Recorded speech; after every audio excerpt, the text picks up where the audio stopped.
Once a month stream.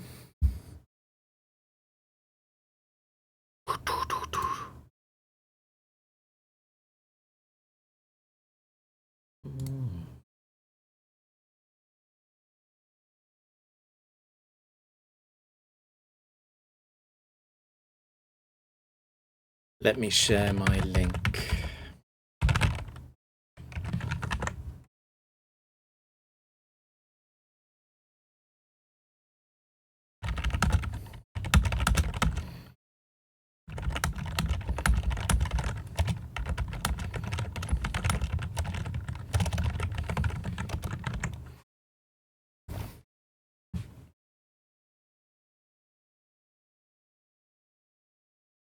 Very rare. Thanks, Fellas. We're actually doing doubles. I've not played doubles L50 on this save file. Yeah.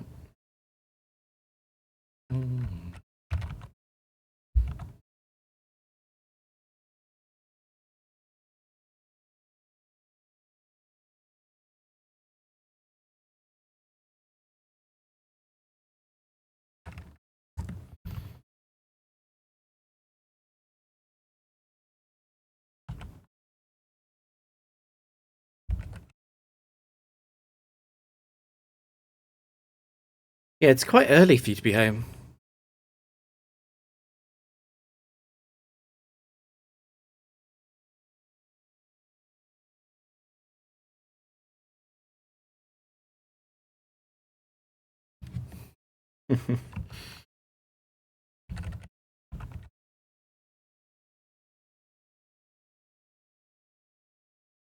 Four AM. Holy. Okay.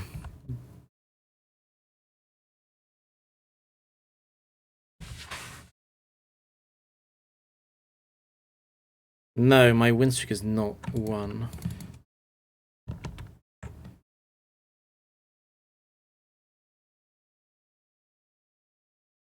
I'll have to redo that. It's meant to... Why does it keep wanting to go up? It's only meant to go up after the match ends. Okay, whatever.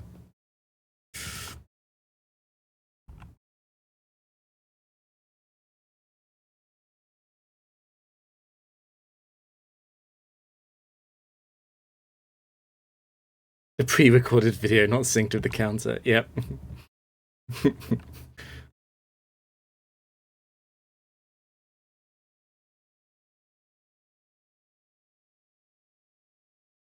Unlike in singles, there's really very little reason to swap in doubles, particularly on level 50, although I don't mind getting a few set 2s, perhaps.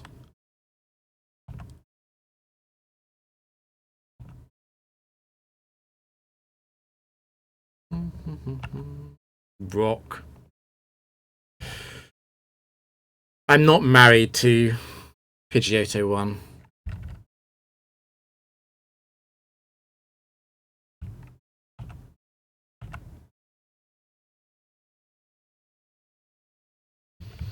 I know if actually has water gun.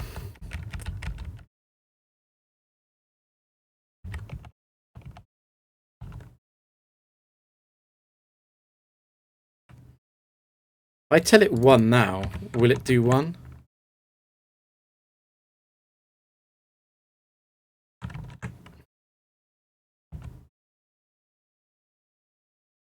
No. 1. It's really fighting me on this. Oh, it's Aaron. Okay, you know what? I don't really care about the overlay.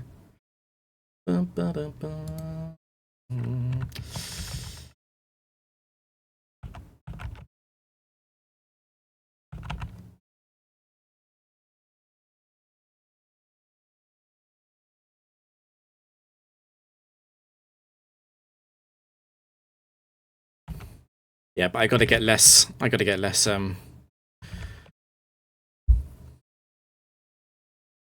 Much less rusty before the stream on Saturday, I think.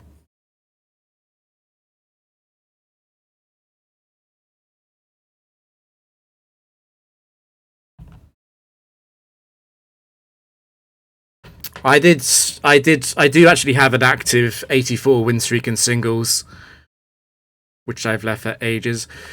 L50 and Wildcat are doing a like a dual stream thing, where they're both going to play from 126 wins.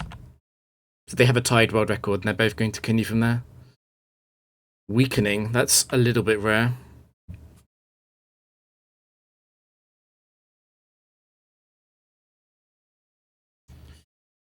The Onyx does have Rock Slide. I don't really want to take Aaron. I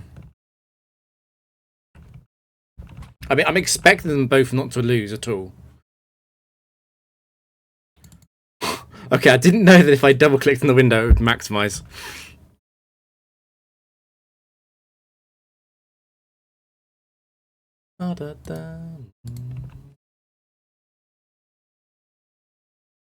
I am stretching my memory to remember what Omanite 1 has. I can't remember if it's got a tickle or not. I can't kill Haunter. I just go for Omanite, I think.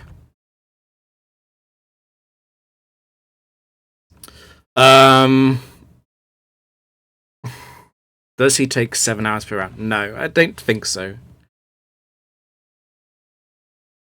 I don't think anyone's that slow. Apart from the goat.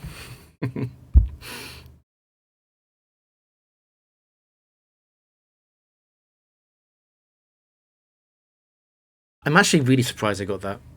I'm actually really, really surprised I got that.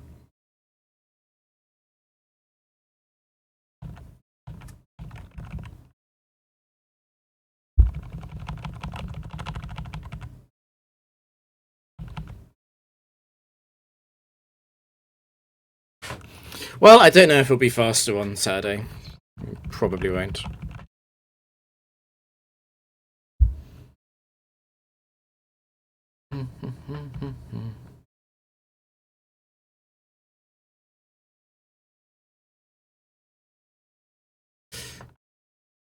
Can I change this? I might have... Yeah, I don't think I can change it. Can I change it to 2? And then to 3? Will that work? Yeah, okay.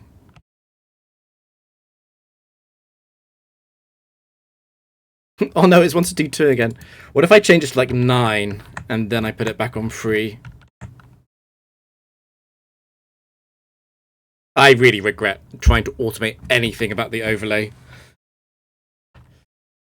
It was a water spec. Unfortunately, Swift is not special this gen. I was going to take Omanite. I think I still will.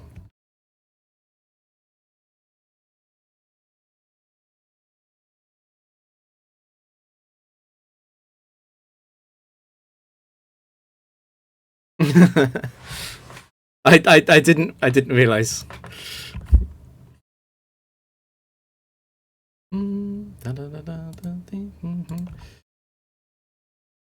It's CISO's goat Clampel. Clampel 1 is a dive set.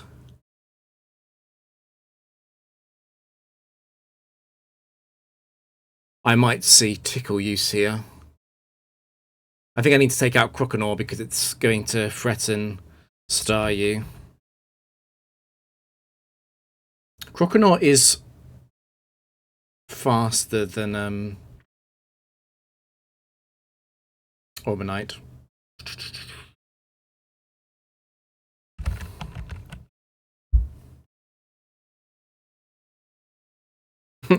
Oh, that's so good.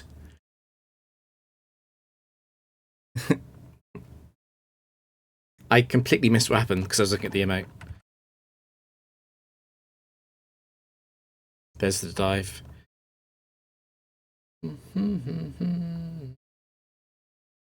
Got a severe damage problem here where I'm not doing anything.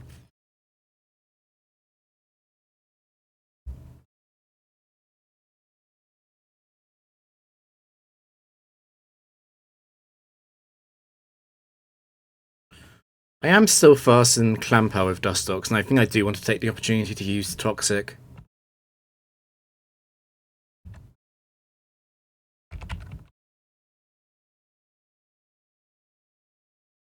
Oh dear.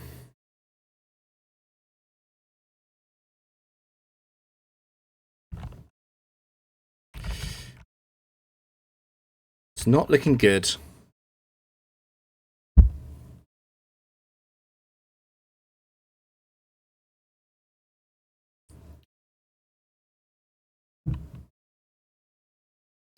Oh, Beautifly is a rough one. I wish I had Omanite still around. I guess Bubble Beam will two-shot it. But I don't know that Staryu's going to be around long enough for that.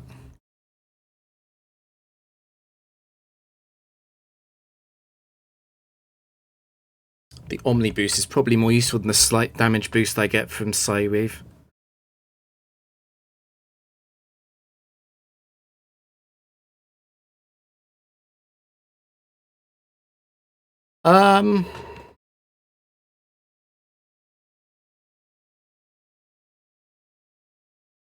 I would be confident doing it in 6 months, I think.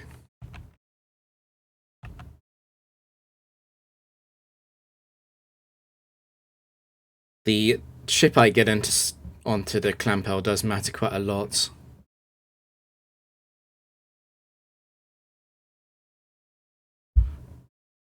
I don't know. I mean, I still think Gen 3 singles is quite undercooked. But Elrixie and Wildcat might get quite far now, obviously.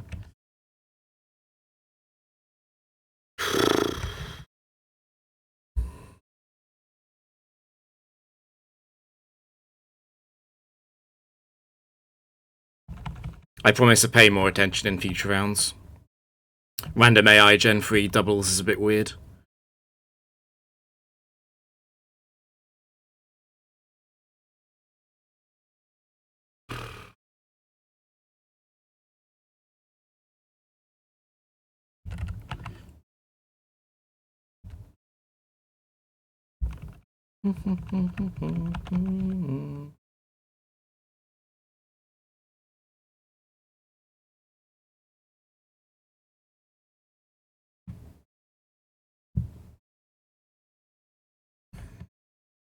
The Nuzleaf is a fake out extrasensory set.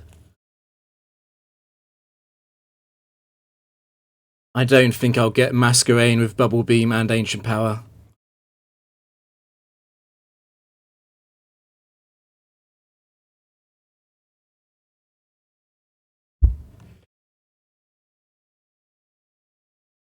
I think it's Light Screen. Because the damage from Nuzleaf is more important to stop.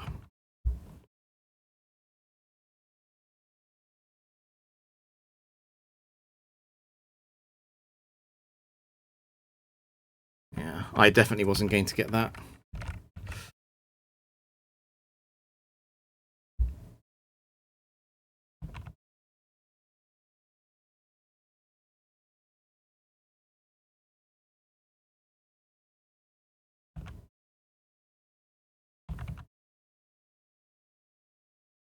Crabby. I think... Oh, no, it has Mudshot as well. It has Mudshot as well as Flail.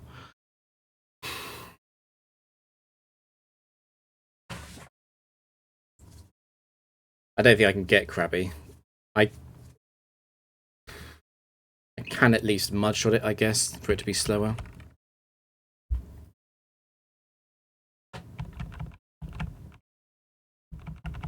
Nuzleaf will obviously always lose to Masquerain. Not Masquerain, Beautifly.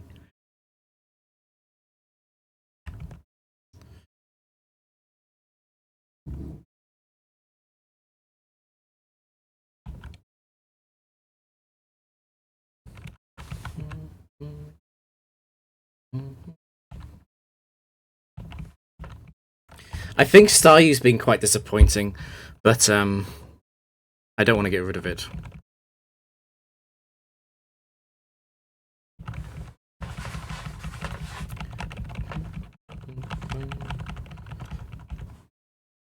I keep having to remind myself of the physical special split every single turn.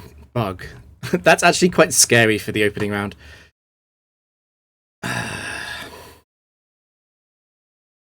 mean, I really want Masquerade, I think.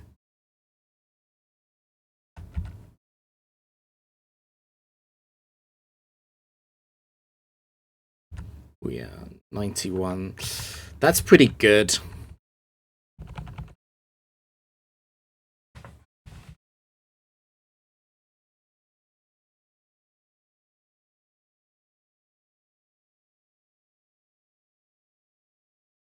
There are a lot of bugs that can be in the back. I really don't want Dustox to come back as the main thing, I guess. I could just smack... I mean... Aerial Ace is going to one-shot Beedrill. I could just blindly Ancient Power the Beedrill slot because the bug type's going to come in. And I'm more scared of the bug type than Sableye. Okay, Fake Out will stop that. Ancient Power won't kill this. Yeah. Is this for a video, for world record, or just streaming? Just streaming.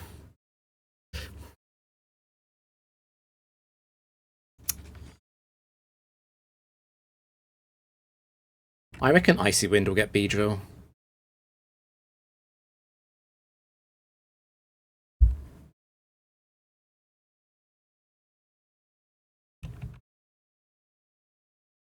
Yanma.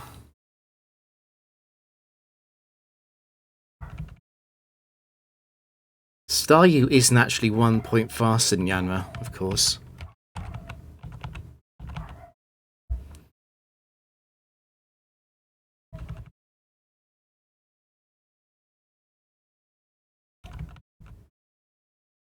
I didn't want that to happen. Luckily, I do have Aerial Ace.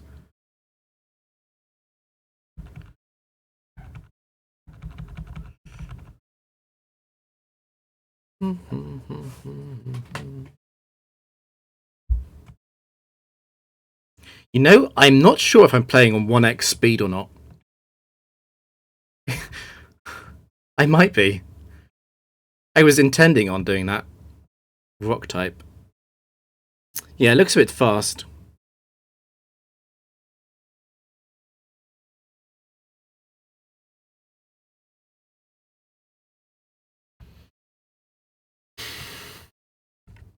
I will have to get rid of a bug flying here. Sableye is okay. I guess on the other hand, the rock type, the Beautifly hits is going to go down anyway. But I'd like to have a high swap count. I don't want to get stranded on round 9, even though there's no Noland in doubles. What's the least bad thing? I guess it's Beedrill. Eyeball.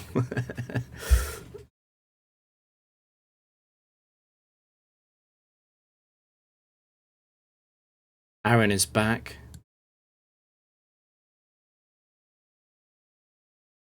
Oh, I can't remember what the Kabuto set is.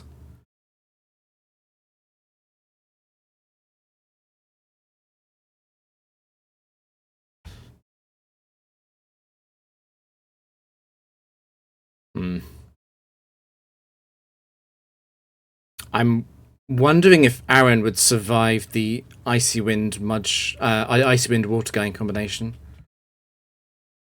Probably won't.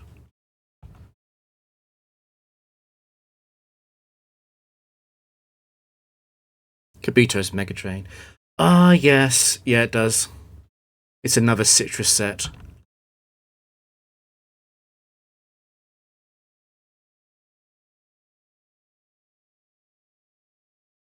Definitely want to slow down.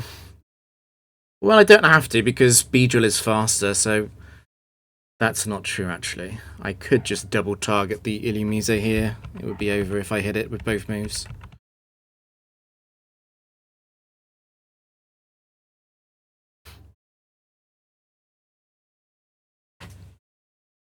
This scam. I need to disable that, yeah. I'm not sure when, if ever, that will happen.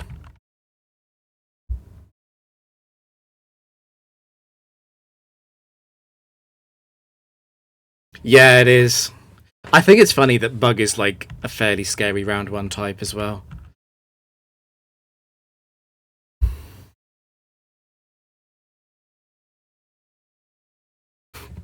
That was a massive attack. There's a Citrus. Of course, in Gen 3, Citrus does not heal a quarter, although it's almost a quarter on both of them.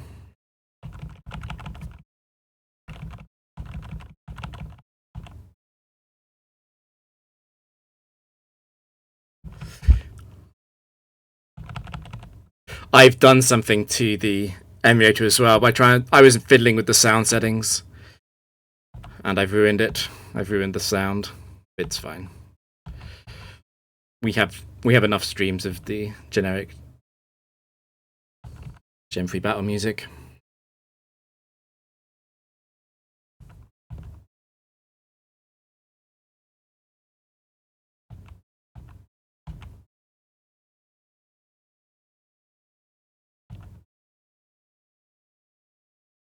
Oh wait, I'm increasing the win streak again.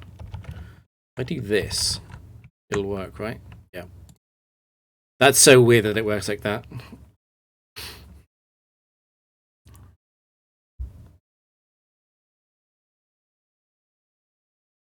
Eevee man.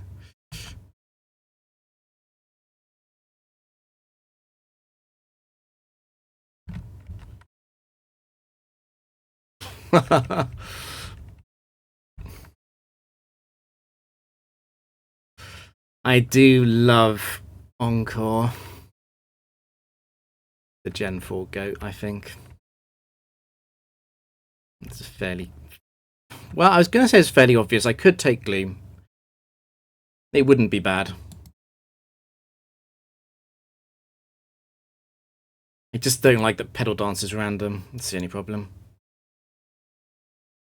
The Rock spec does make me want to take it, though, a little bit. What am I leaving behind? I don't want to leave behind Gligar. I could leave behind Kadabra.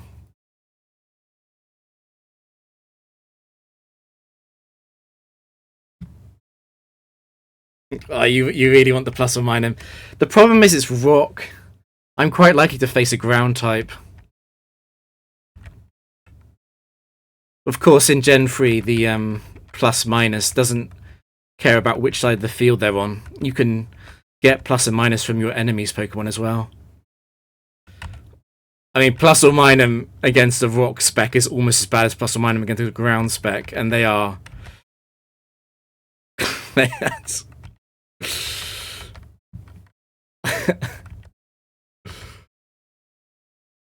if both rocks are rock ground, I'm in trouble, I think. But then if they're rock ground, maybe Gloom can kill them. It would be funny. It would be funny. Are we doing it for the content? Fine, we'll do it. For the record, I am very unhappy about leaving Gligar and Kadabra behind. I'll do it because it's only match 8.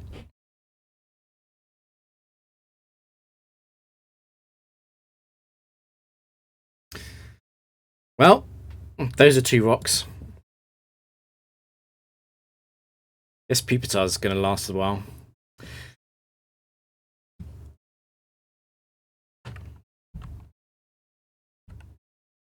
Who's faster? It's a Speedhigh, isn't it? They're both 103.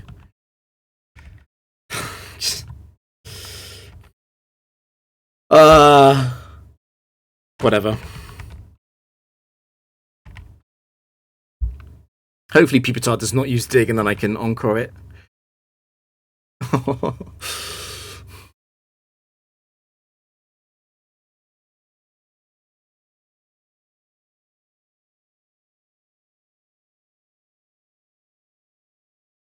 What I'm scared of is the final Pokemon also being rock ground, potentially.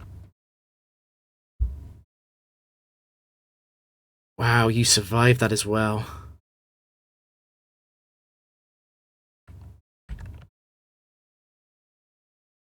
I'm gonna spark whatever's in the back.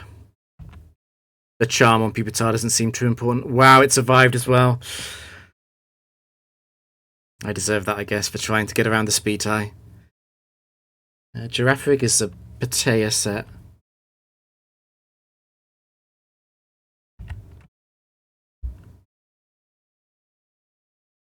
Are they good like in Gen 4? Well, is Minum actually good in Gen 4 Round 1? I feel like the answer might be no. I mean, it is above average, of course, but...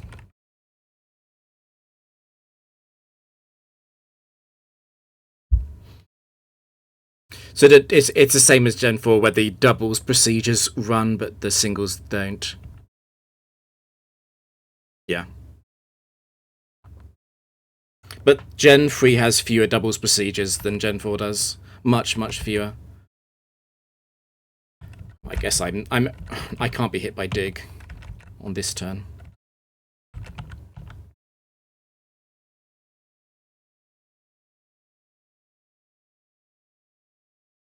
I've got to remember Gen 3 Sandstorm as well.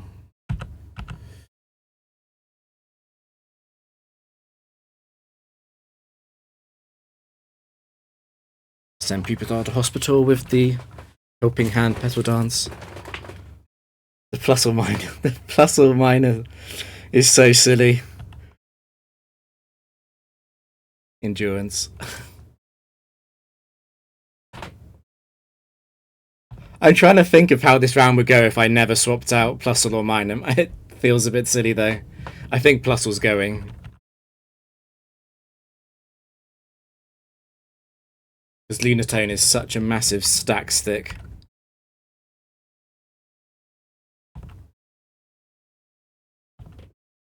Unsubscribe. Unfollow. Dislike. Tell Twitter that I'm a fraud.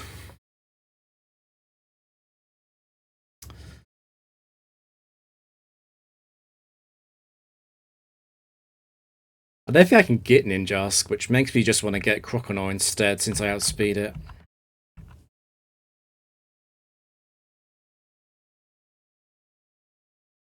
Like, I don't think Spark is going to do more than 70% ever. The Blossom is, I suppose, good news overall.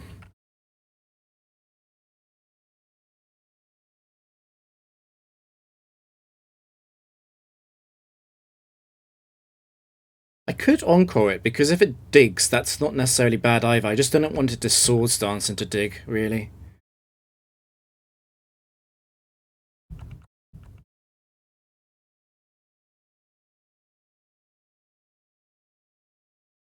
Yeah, plus a minor would have been really good here. No doubt about that.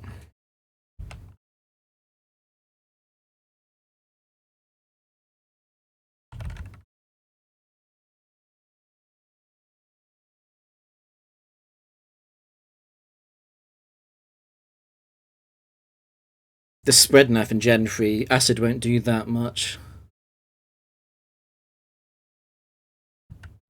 Yeah, it's enough to convince me to switch.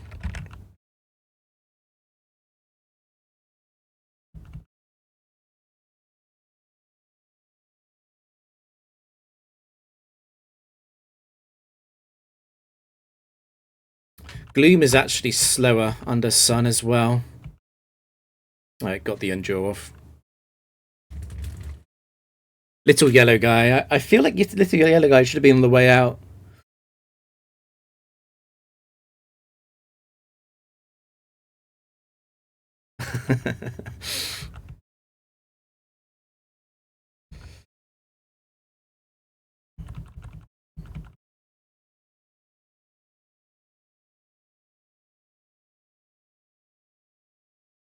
It's a juicy crit, to be fair.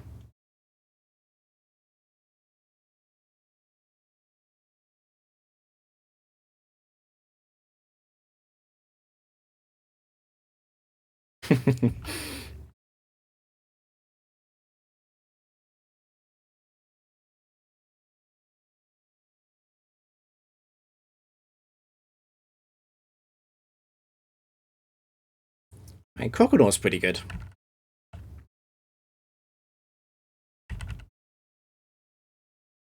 Gloom was always a temporary measure, I feel.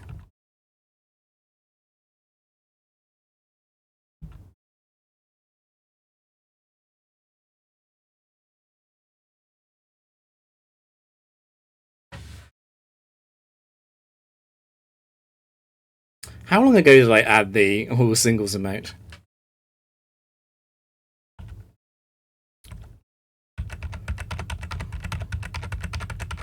I mean, Light Screed might save me from the Mighty Enna, but Mighty Enna is faster than Lunatone. The Licky is really bulky, though. I think I should be able to free shot Mighty Enna with Spark at least.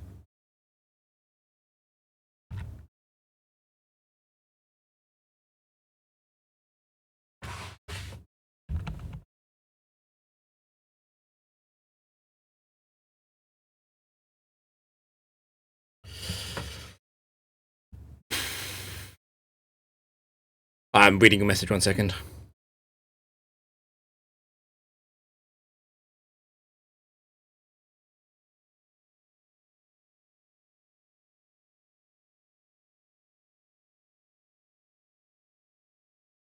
Yeah. Yeah, Dragonite isn't foolproof, is he?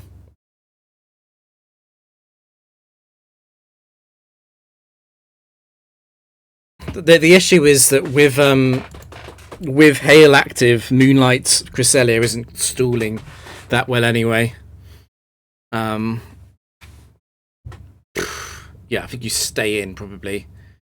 That's a rough duo. I mean, that's how I lost the 1068 streak in Gen 4 singles. Basically, it was to a nice train like that, where there was a Sash Glaceon and a Weavile combo to beat Garchomp. I'm actually going to light screen because I don't want to get bitten by Mighty Enna on Lunatone.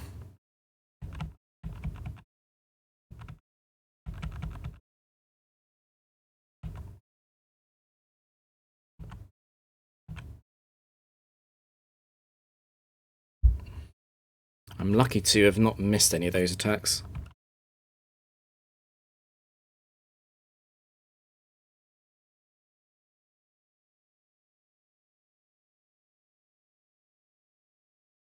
I guess you Sunny Day, but you're switching into the... Well, I don't know what the Abomasnow set was, but... Got Croconaw in the back. I don't think Slash will free-shot Dragonair. I'm not sure if I can one-shot Licky Tongue this turn either.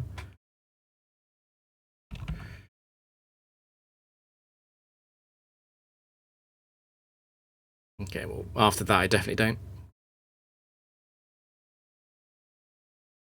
Yeah, well, I've got a script for the 8K video. And I am more generous than I should be, I feel.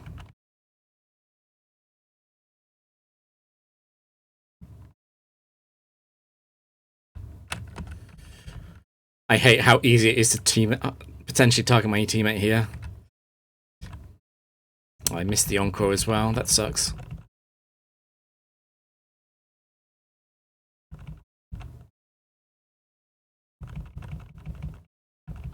Okay, no switch out then.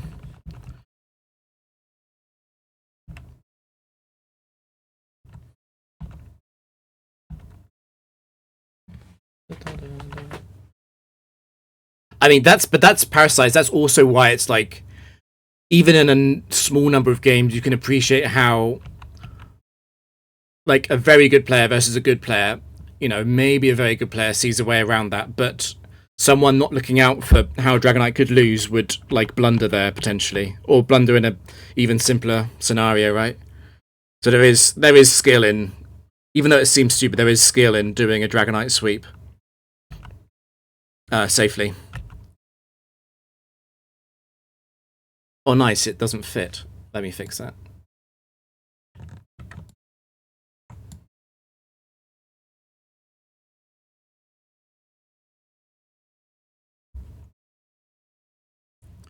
Normal. I mean, having said that, I mean, Swords Dance Garchomp basically got 2k in Gen 4, so it probably is realistic to get to about 2000.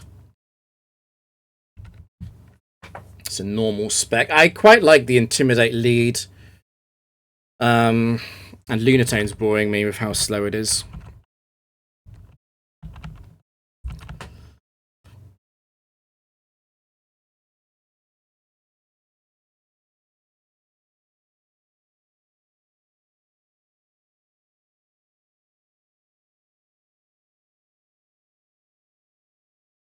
Wait, what is this line set? The White Herb one. Tickle, Covert, Sand Attack, Secret Power. Okay.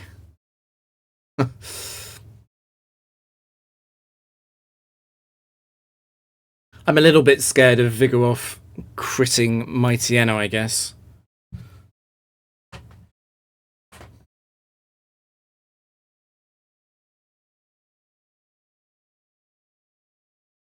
I think Double Spark and Bite might take out Vigoroth, though. That's annoying.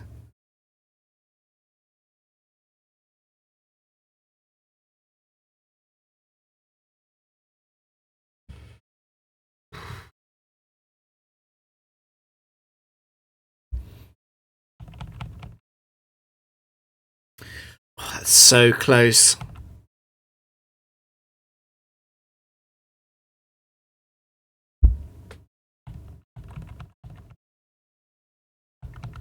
Minum is obviously slightly stronger than Mightyena on the special side.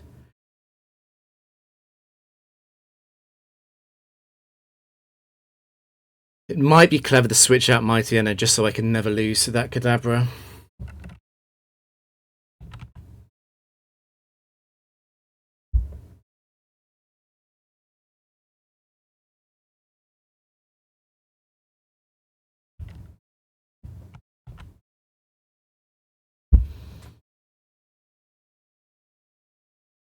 Yeah, it's a big torrent one. Crit was very nice.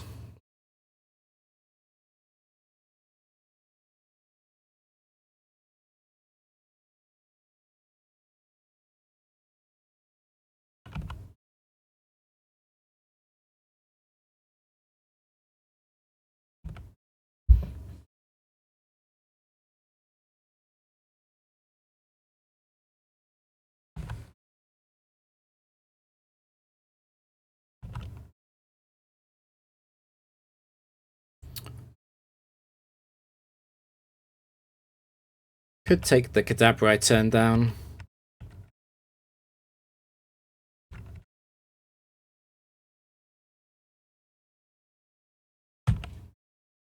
Become less electric weak by doing this. I quite like it. Oh yeah, Moody. The Moody one is quite annoying. I agree with that. There was a the guy who's done a new BDSP run. Someone said that he tried to use GG Unit's Glalie team in BDSP and he couldn't repeat it. That's the weird Arbok Entei Glalie set though. I remember looking at that and thinking that's an optimistic way of viewing how Pokemon works.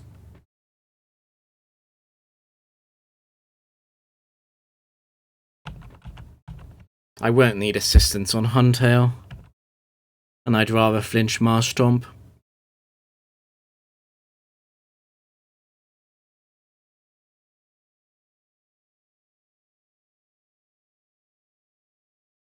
I think that does make Huntail faster than Minun.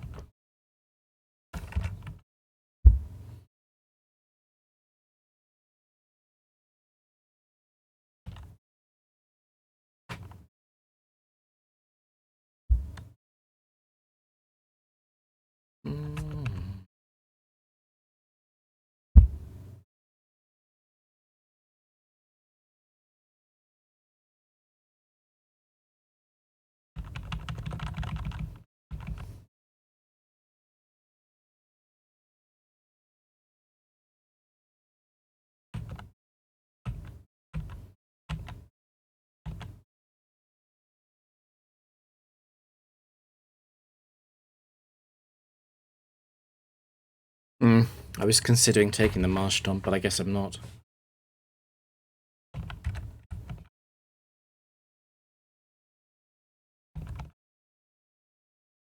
Unfortunately, Huntail is not the Pokemon it is in Gen 4. Not in pre-physical special split land.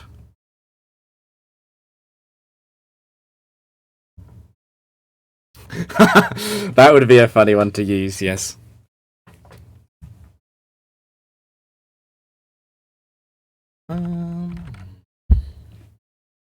I wonder how far you'd get. I mean, it's not terrible. It's not terrible. It should get like quite far, and by that I mean you shouldn't lose super early. I don't have a good feeling for how far it should get though.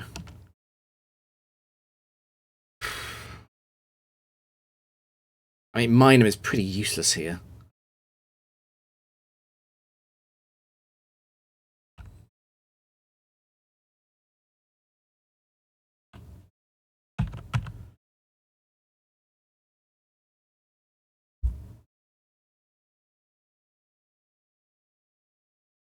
If I Helping Hand the bite, would it two-shot? I feel like it wouldn't.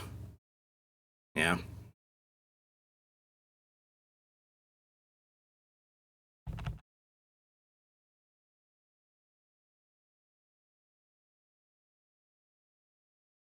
I'd rather try and spark it.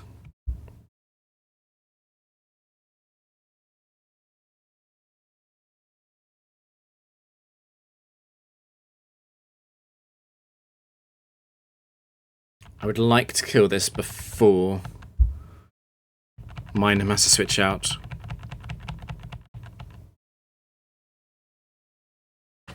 I mean, maybe I think maybe that team could do 100. I feel like that could happen. Obviously, Subway's slightly harder than other games earlier on because you don't have the completely free wins at the start.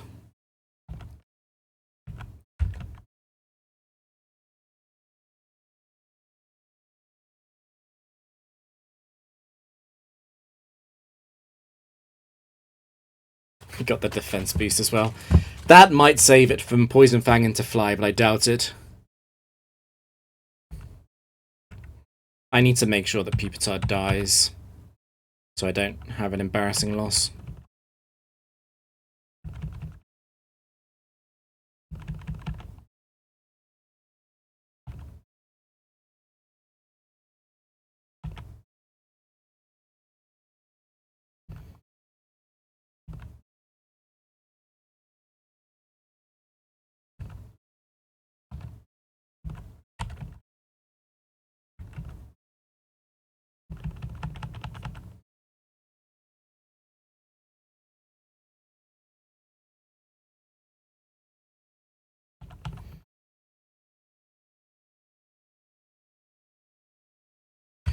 If I switch out, I get my speed back. I feel like that's worth it alone.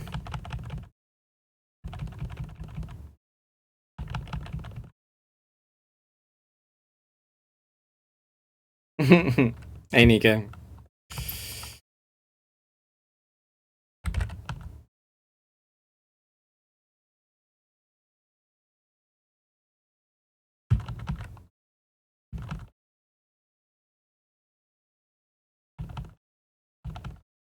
It's very unlikely that Pupitar can make the comeback, but I'm going to get it stuck on Dig regardless. I could Charm. It does have Bite, but Bite won't do much to Mightyena.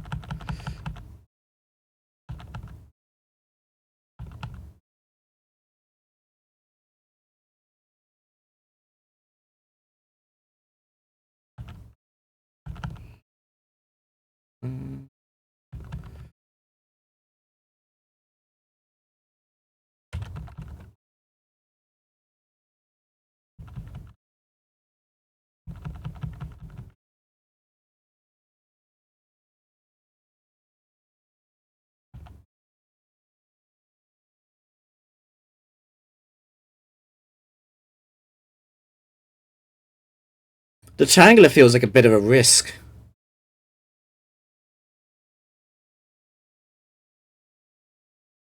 It's a lax and sensor. I quite like Tropius, to be honest, but I'm definitely not taking Tropius and Swallow. So it would be a replacement. Let's do it.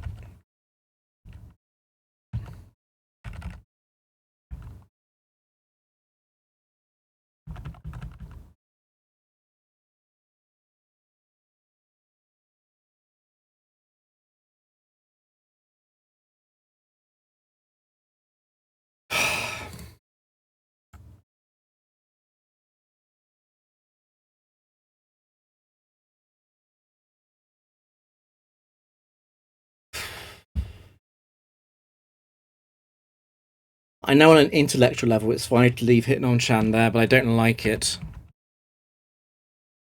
It's definitely better, but I don't like it. I need to get rid of Relicanth over 2 turns, I feel. Especially because it could Amnesia.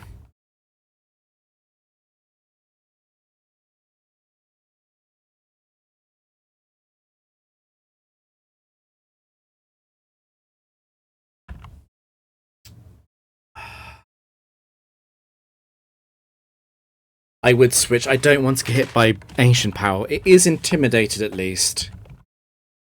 I don't trust Minun to get this kill. No.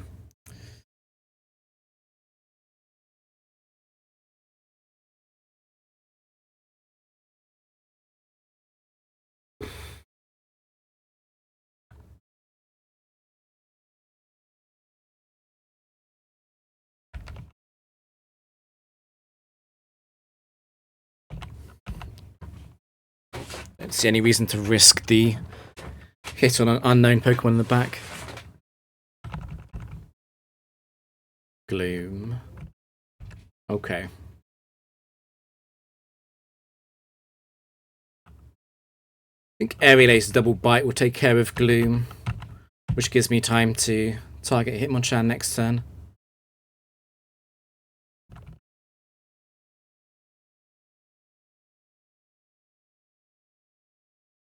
Just don't want to get hit by counter. That's the only way I can see losing this to random AI.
Long boy Pokemon.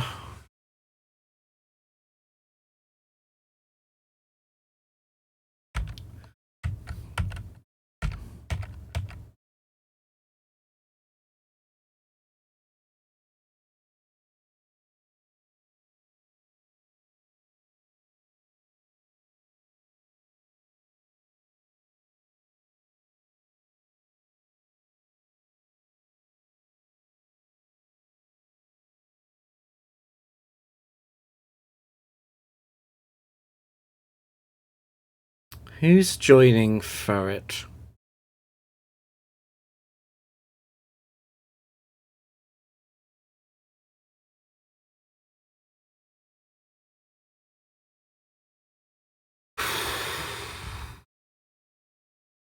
I think the extra speed on Ponyta might make it better than Camera Up Tier.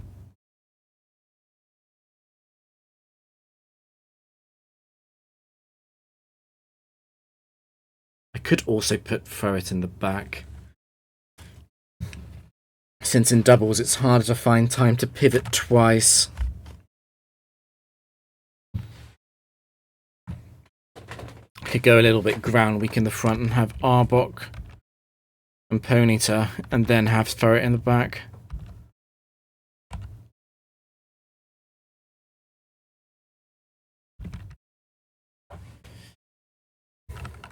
I wish Arbok was Intimidate, but it's not. Let me think more about...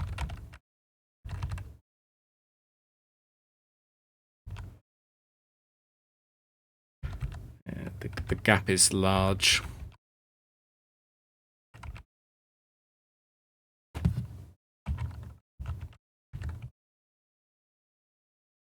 I definitely want to get rid of something in the front soon.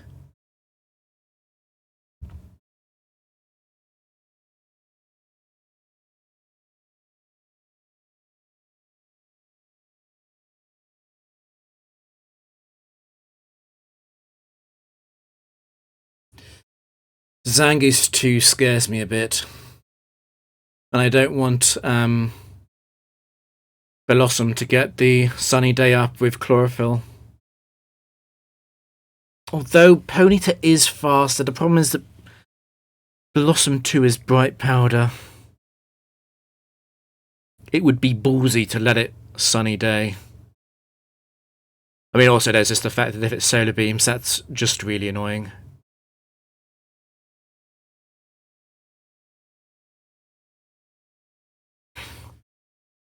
I really want to get rid of Zangoose though, because Crush Claw can one-shot Ponyta, which I can't prevent, but I can at least stop it happening on turn 2.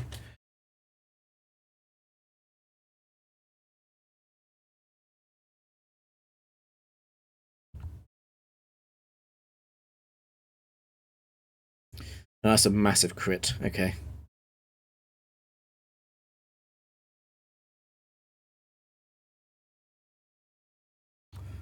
The solar beam.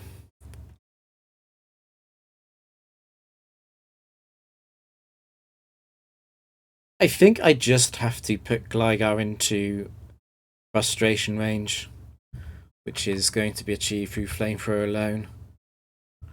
And I should be able to win.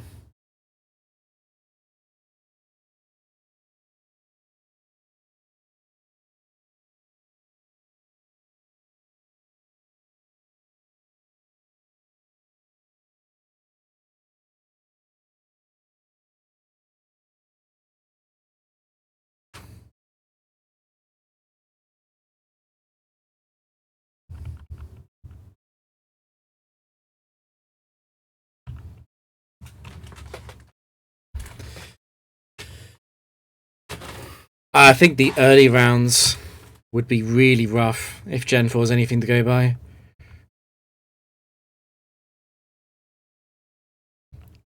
Ghost is a little bit unusual.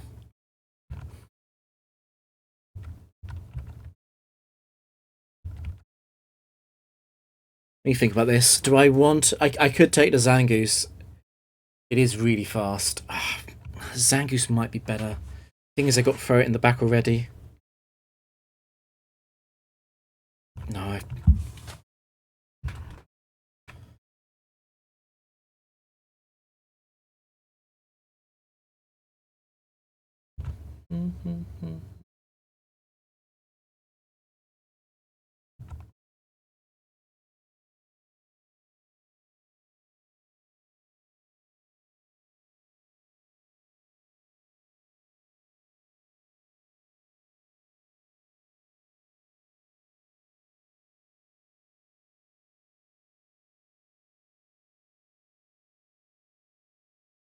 I wonder if I can kill Dragonair here.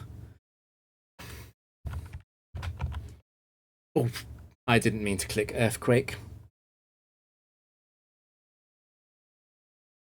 I guess Earthquake does solve the problem of trying to kill Dragonair.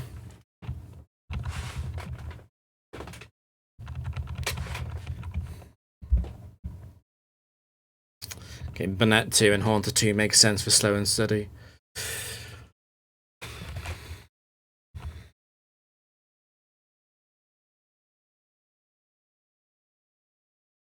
Ferret will one-shot Haunter, but not Banette.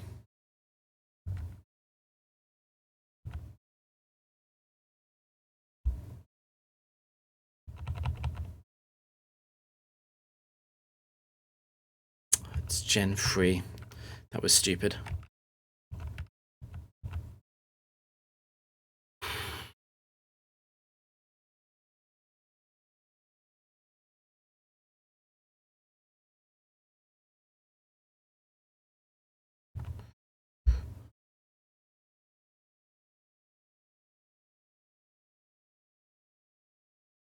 The worst case here would be Arbok and Gligar dying on the same turn.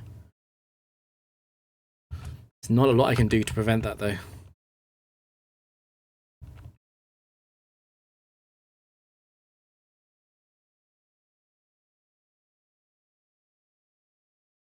That was a big crit from Haunter. Please don't Will-O-Wisp me. That would be absolutely horrendous. Okay, good. Well, no, it's got basic AI. It would never have done that.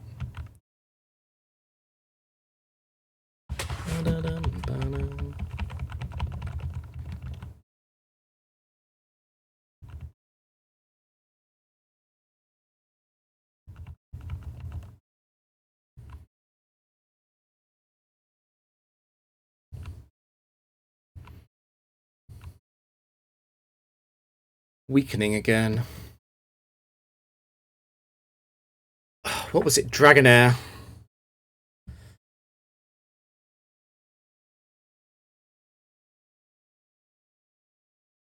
I don't think I want any of them.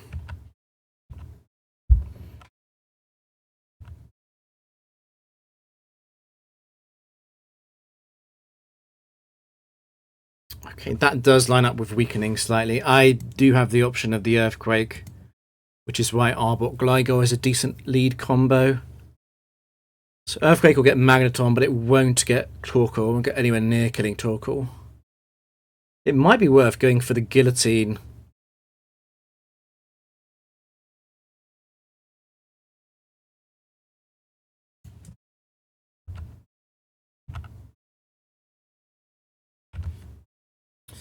Aerial Ace really doesn't do very much to Torkoal.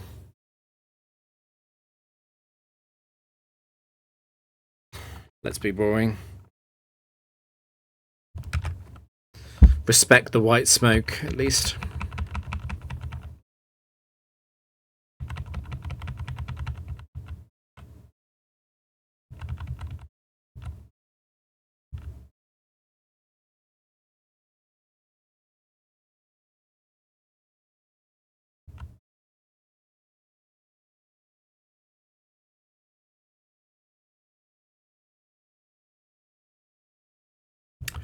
I am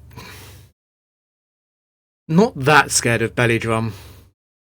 A little bit scared of if I leave it alone, it could Belly Drum rest, but obviously Ferret has this covered quite nicely. I think I just kill Torkoal and it's over.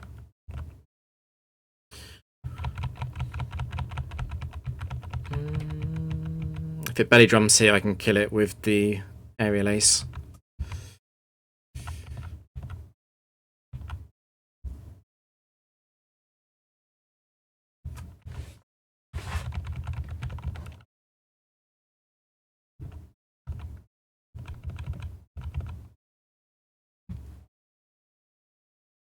Arbok called Gen 3.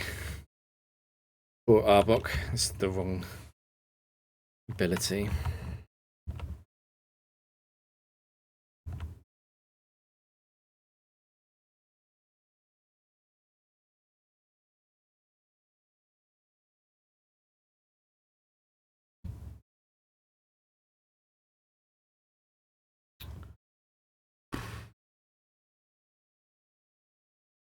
I'm debating the Magneton 2 swap.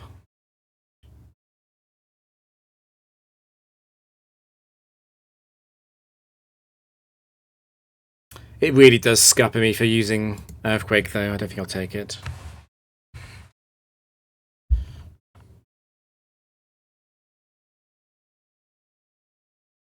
What does Makihuta struggle with, then? It's got Fake Out to break enemy sashes. It's got Close Combat. Are you running Flame Orb Gut Set on it at all?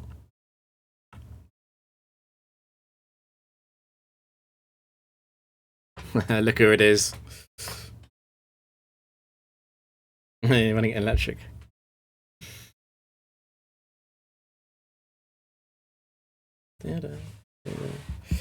What do you do against Rotom?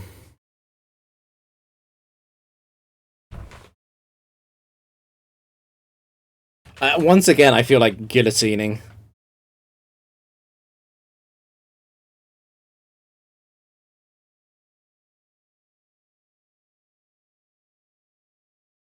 The ice beam from Lunatone is actually quite scary.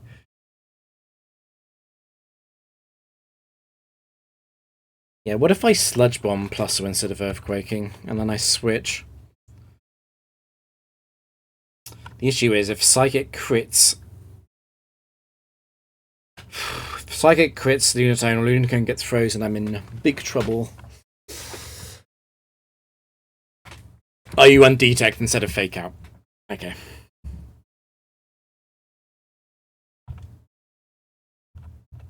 In that case, I'm going to Earthquake, actually. I guess I should Screech Lunatone so it does get one-shot by the Choice Band Shadow Ball, at least.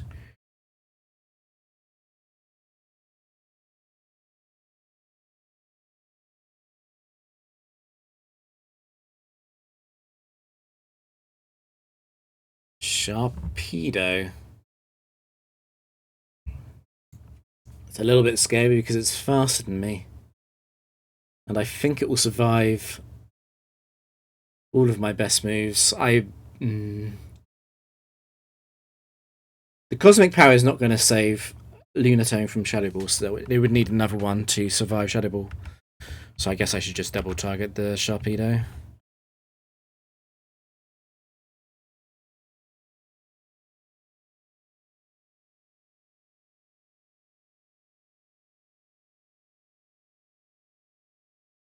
That's alright. Fire wins from here.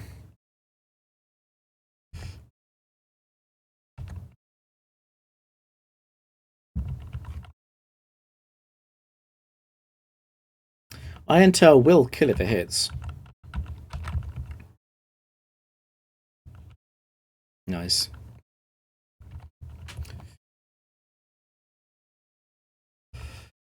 Ooh, how tempted am I by Sharpedo 2? Talking about Hall has made me think about how good Hall Sharpedo is.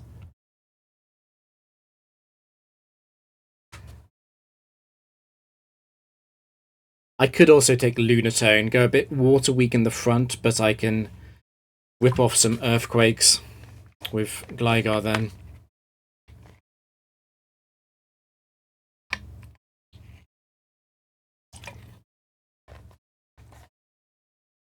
Sounds pretty brain dead, so I'm down for it.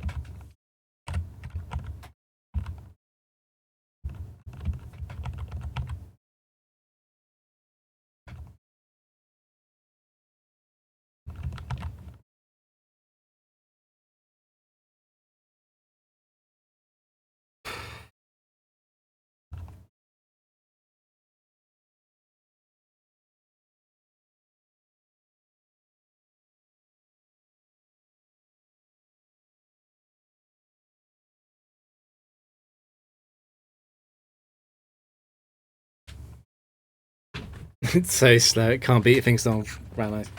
Yeah, that's the problem with the really bad Pokemon, isn't it? Not just low in BST, but also low in speed. That's the really bad one, is when you're low speed and you're low BST.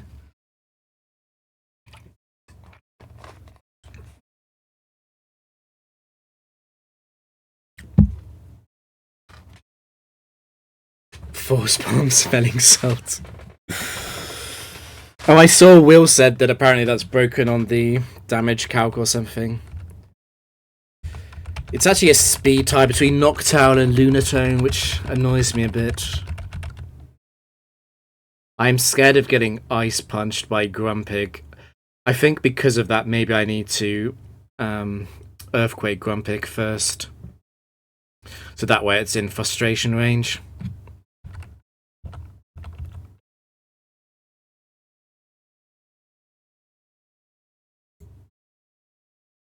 Because I don't want to have to lock into Shadow Ball.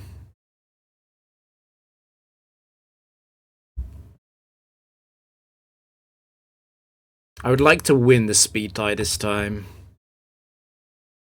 Honestly, I feel like maybe I should just guillotine Grumpig. Like, it's the best way for me to avoid damage, right? I guess I should consider what happens if Grumpig freezes or crits Lunatone. The thing is, I'm not sure if Aerial will two-shot Noctowl from this health range. It probably does. Oh, hey, L50. Hey, everyone. Thanks for the raid. I actually think I guillotine. I think it's like a riskless click here.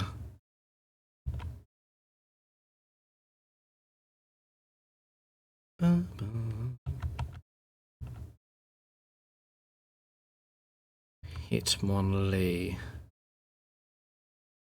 will obviously survive the Psychic.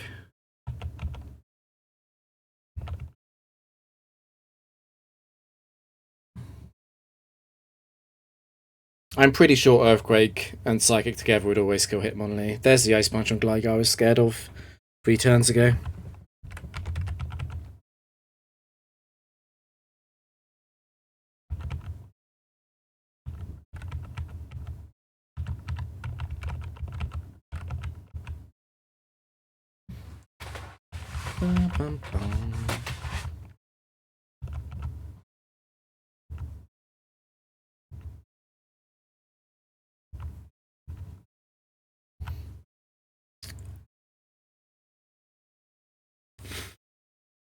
I don't want Noctowl, I think. It's a little bit one trick.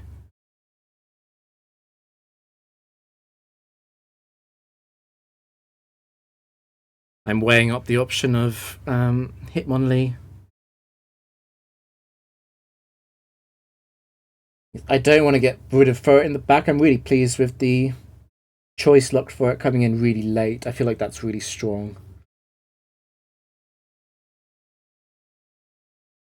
Is Noctowl better than Lunatone? It makes me less obviously water weak, but so many water Pokemon in Gen 3 rely on the nerfed spread move Surf anyway. No worries. Thanks for stopping by.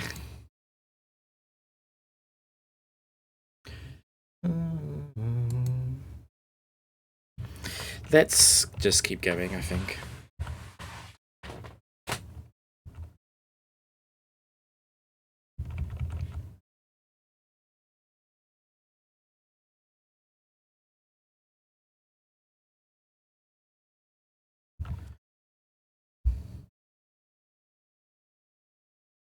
Effect Sport is only 10% in Gen 3 and not 30%.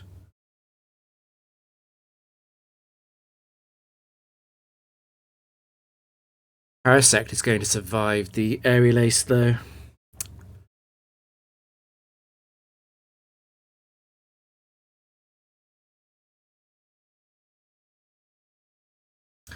This Delcatty set is so weird with the Cute Charm versus Normalize on Ice Beam. It makes it not that threatening into Gligar with Ice Beam. I can probably survive the non-normalized Ice Beam anyway.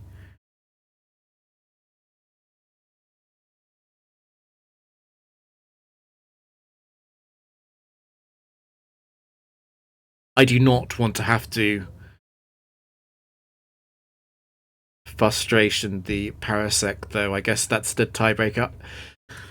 Farret is faster than Delcatty.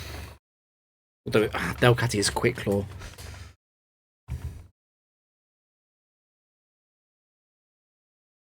Maybe I'm wrong. Maybe Aerial Ace could kill Parasect in one shot. I mean, if it does, I get a free hit on whatever's in the back, I guess. Big tears. No, it survives.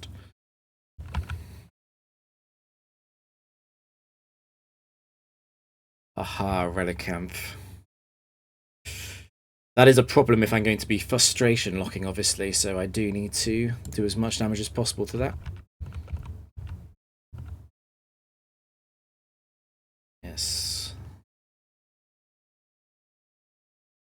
So Delcatty is not normalised its Cute Charm because that Ice Beam wasn't resisted.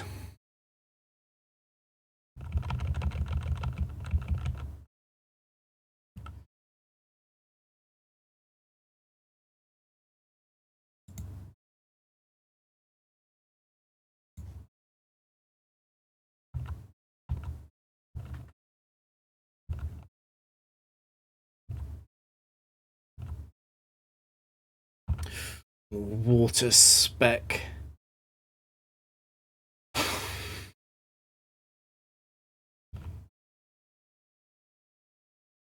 Water Spec is what I've been fearing all along with the Lunatone Gligar lead. What is my major opportunity? I could take the Parasect. Parasect takes like basically nothing from Earthquake. You know, I would do less than 20 damage to it raw.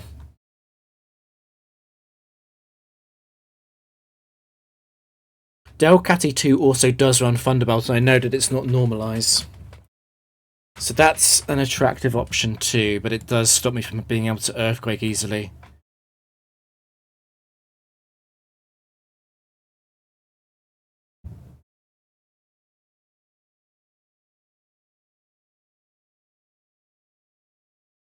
My gut is telling me to take Parasect.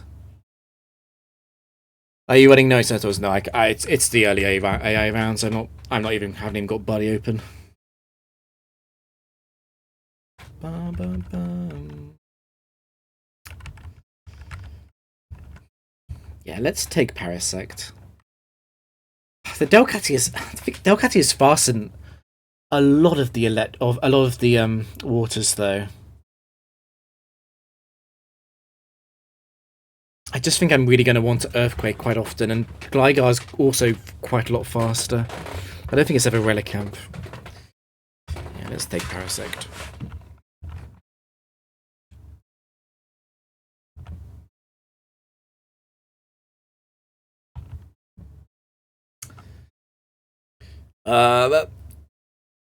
That's the Quick Claw Orange Seeking. I would like to get that off my screen quickly.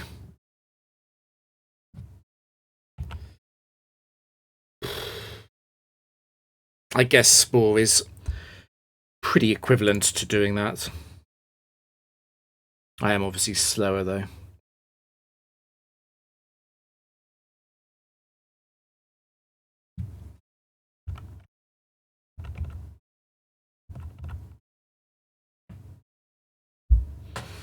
Giga Drain won't do very much to Seeking. Oh no, no, no, no. Oh, that's rough. Brick Break as well into Furret. Jesus. What's worrying about this is that I don't think Frustration's going to kill Seeking from here.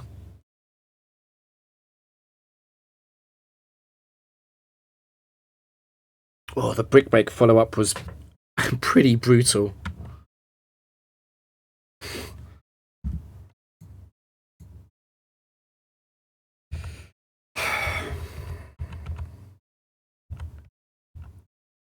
I think I have to follow up on the Seeking hit with Furret. Because there's no way I can let Seeking survive. What's really rough is that Seeking could also Quick Claw this turn.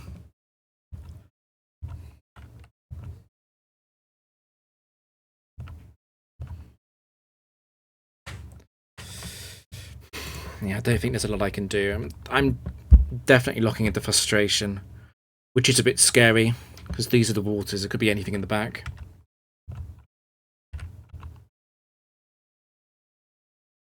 If Brick Break comes through this turn, it would be a 1v2.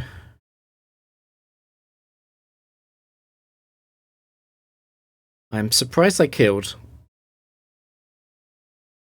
Iron Tail miss is big. I feel like I kill a Azumarill. This is the Dragon Dance Shelgon. But even after Dragon Dance, it's slower than both of my Pokemon.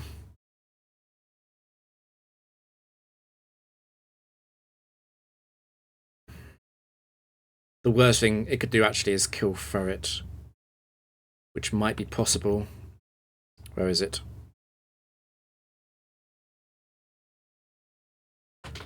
Yeah, probably could kill for it. Let's kill Azumarill.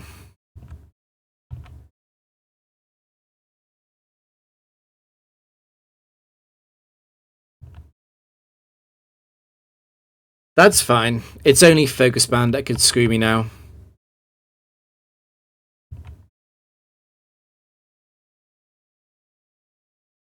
I was really worried for a second that it might have survived.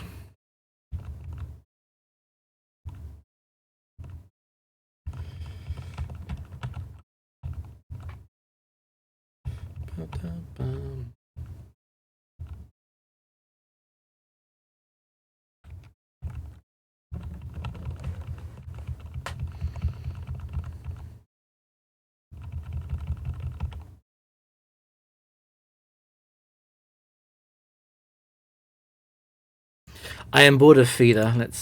I want new music. Kind of brain. What can I get for? Because it's still random AI rounds. I can put on almost anything. Hmm.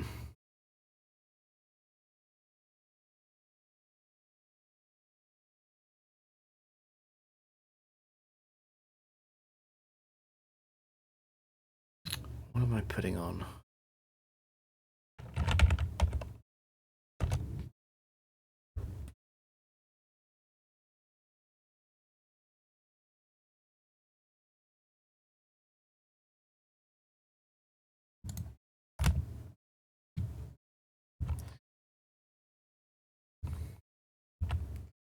I risk. I. Oh, what is this draft?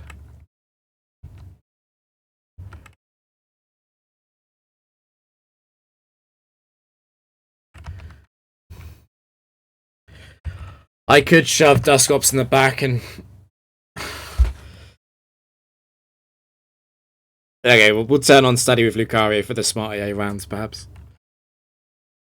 I could shove Dusclop in the back for endgame 1v1s. I really don't like this draft. Yeah, I agree. It has to be Rain. The last two Pokemon saved it a bit.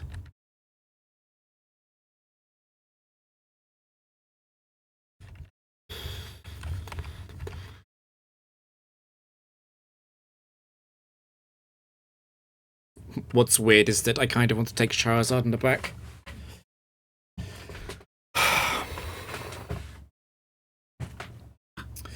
It is high risk.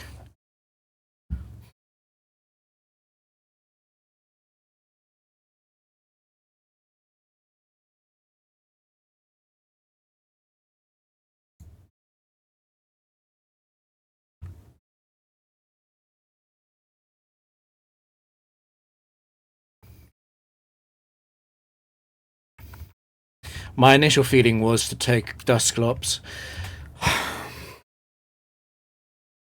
One of the absolute most common high risk moves is obviously Double Edge.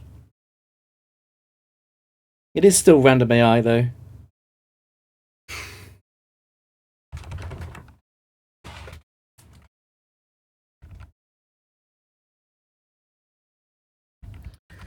Am I trying too hard to justify Dusclops though because it's the fancier Pokemon? I could just take Credilli.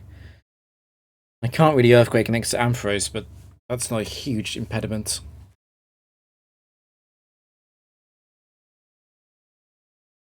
I think it should be Credilli. It doesn't matter who's on the left. It does not. Actually, it does a little bit. I am more likely to switch out the Ampharos than the Ludicolo. So let's leave the left slot open.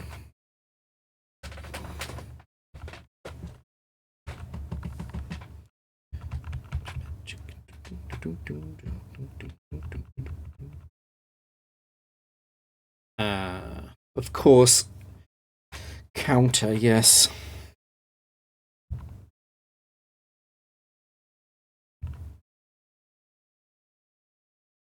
Let's double check the speeds before I do something really embarrassing, actually. Yeah. That's fine.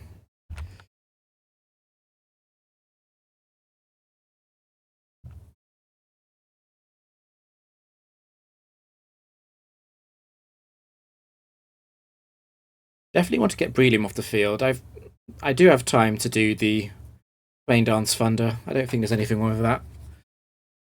Lantern's not threatening a lot.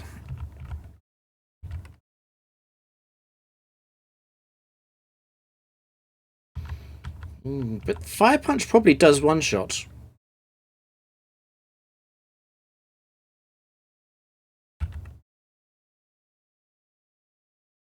I could blindly T-Wave whatever's in the back. Or I could blindly Thunder whatever in the back. Oh, I can do the Rain Dance follow-up. Actually, that feels best. Rain Dance, I feel like that's the lowest variance move. It would be embarrassing if Breloom survived this. Embarrassing for Ludicolo, I mean.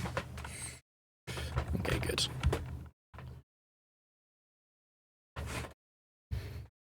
I'm a bit worried about it being Volt Absorb. Because I was also thinking that Thunder into Lantern would be quite a nice turn 1 if I could not worry about Volt Absorb. Right. So we have not set up Rain, but the Fortress coming out is kind of good news for that.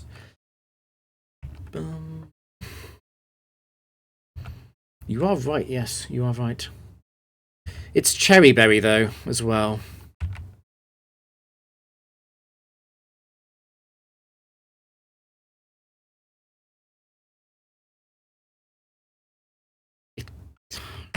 To be honest, I think I'm just going to Thunder it. Focus Band? No, okay. Guts Glitch basically means that in doubles in Gen 3, the AI is meant to check for the presence of Guts, and if it sees that it has Guts and its status, it's going to use attacking moves. But there's a bug where instead of checking that it's got Guts, it checks that it hasn't got Guts. And if it doesn't have Guts and it's paralyzed or burned or whatever, it basically won't use status moves anymore. It'll but it will heavily incentivize the use of attacks. So if you can inflict a status in Gen 3 doubles, it's a little bit like using the move Taunt. A little bit.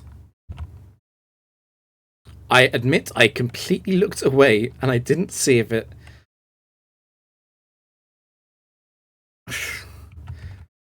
I don't know if I fell because I missed or because I had Volt Absorb. Right, whatever. We're not losing this anyway.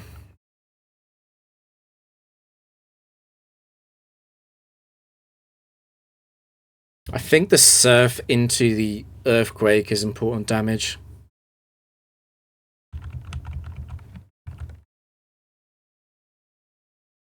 Against Sigma.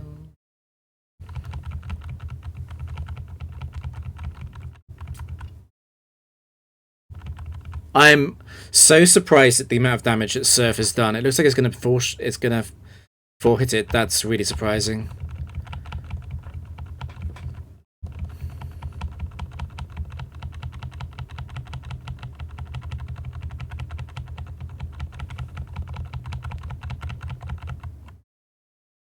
Now, Fortress 1 is the double-edged set.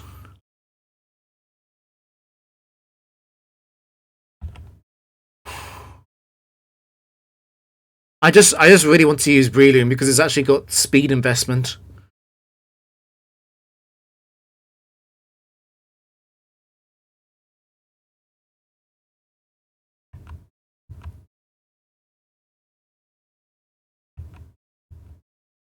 Rock type. I want to get rid of Ampharos.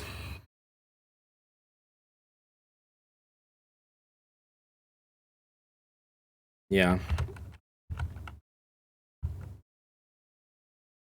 I am very attracted to the idea of Breloom.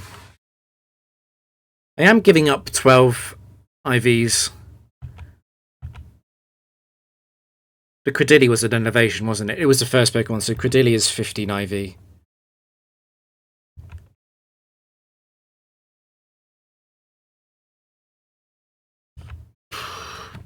So it's a rock in the back.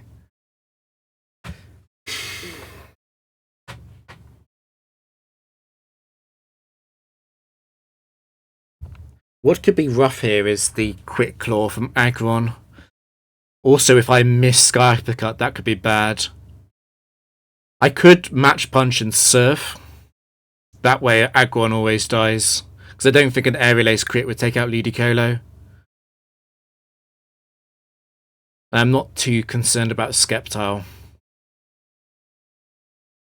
And if I crit match punch, then I surf the rock in the back as well.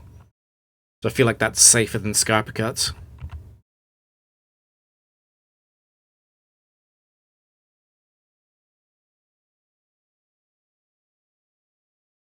There was no quick claw.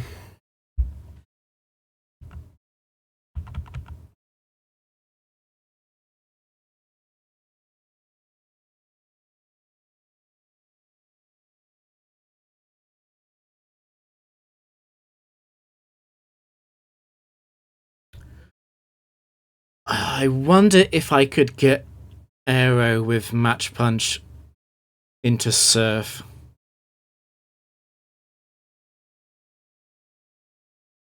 I guess a better question is, would I get it with match punch into Thunder Punch?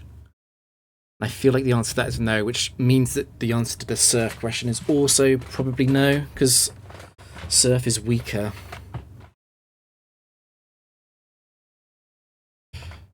Let's just kill Skeptile and go for the Thunder Punch. I've forgotten my ability. I am Swift Swim. But I'm slower than the Aero after the Rain Dance anyway. The 10% effect spawn to sleep.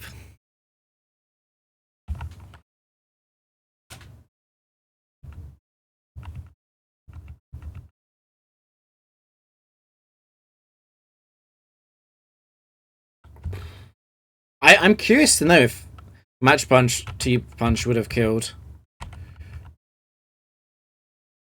It would? Okay. That is surprising. I guess I need to remember that Ludicolo has got a 9 IV advantage here.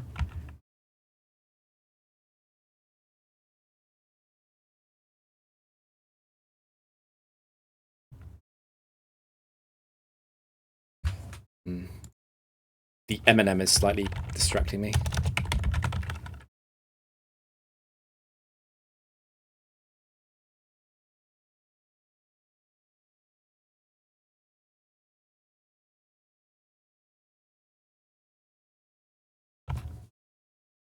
No type, slow and steady, okay. The Skeptile is very tempting just because of how fast it is. The problem with Skeptile is I've already got 2 grass types that I'm relatively happy with. And I don't like taking Aggron or Aero.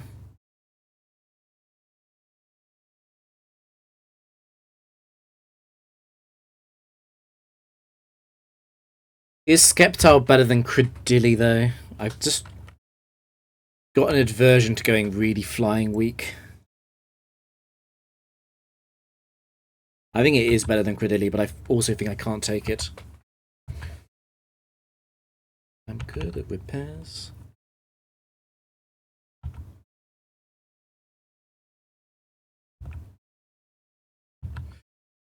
That's a juicy opening. I think once again...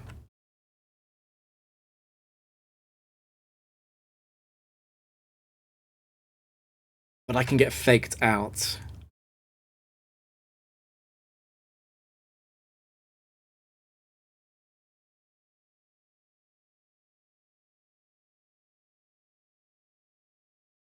I don't think Sky Uppercut would take out the Golem. I feel like the highest upside would be to just get rid of Shiftry.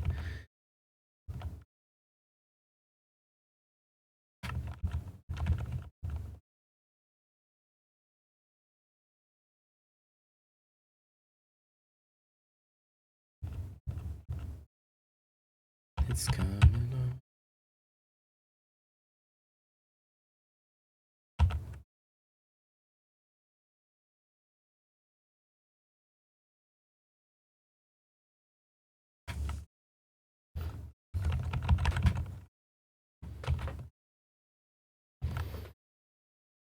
Wait, what is the law behind shift-3?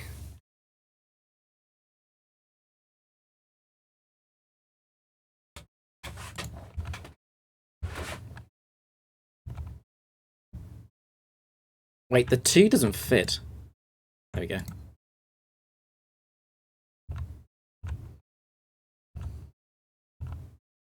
High risk.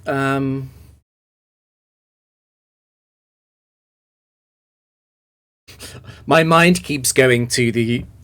I can block the quick claw. It did it with Agon and it has also done it with Golem, but item clause doesn't work like that in Gen 3.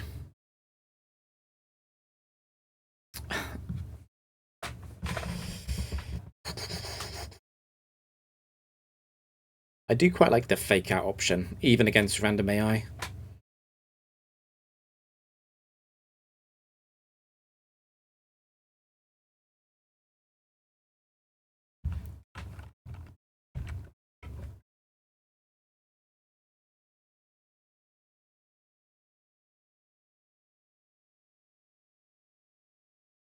Prelim has been really good, but I'm worried about it missing an important move.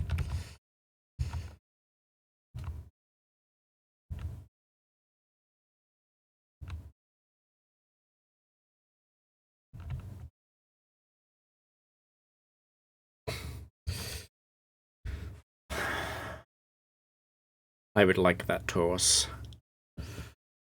Please don't. Please don't bully me, Typhlosion. I think I'll have to fake out the Typhlosion. I've probably got almost no choice in the matter there.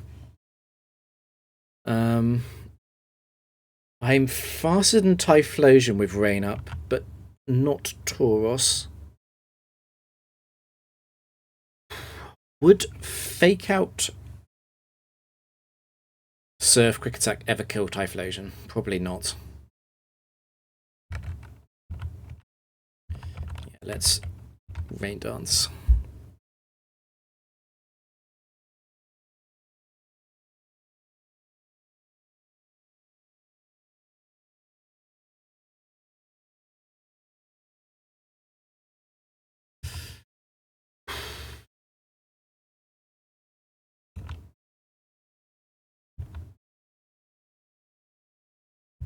Did double target, that's fine.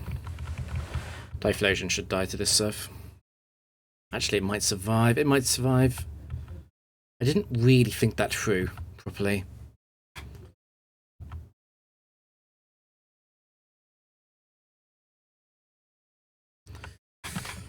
It's a pretty brutal team. Tauros, Typhlosion, Metagross. Especially because this Metagross is hugely threatening to what I have.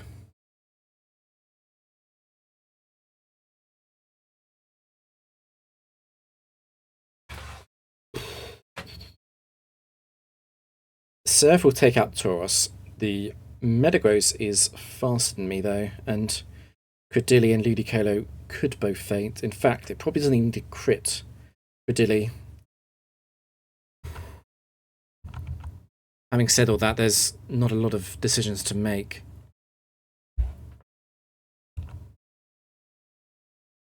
I think it should faint to Surf and Earthquake together. Okay.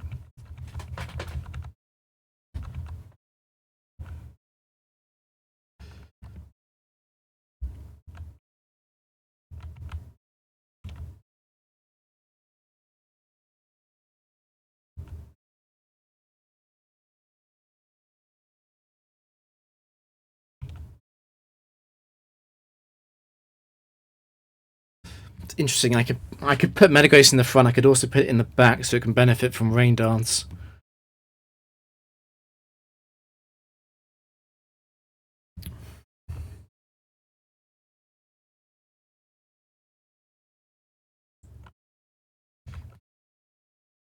I think Shiftry is considerably better than Credilli is.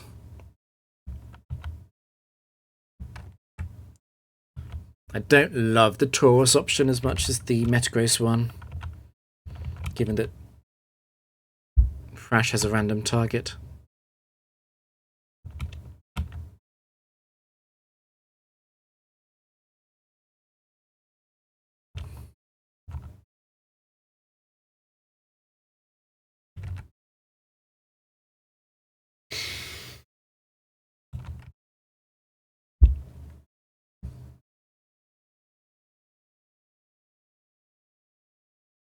just thinking, what am I scared of if I leave Miltank on the field? So if I don't target it, it can't counter me.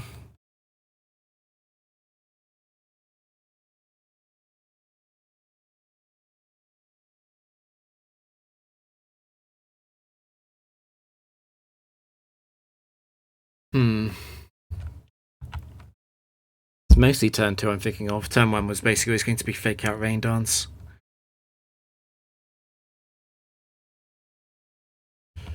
So I can feint. Would feint surf feint kill Settlements? I seriously doubt it.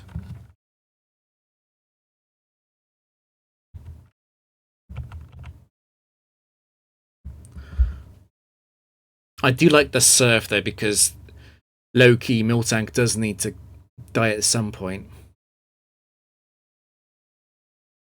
The thing about Thunder Punch is that Thunder Punch, Feint Attack, or Thunder Punch, Feint Attack, Thunder Punch could also probably take out Settlements now. Yes.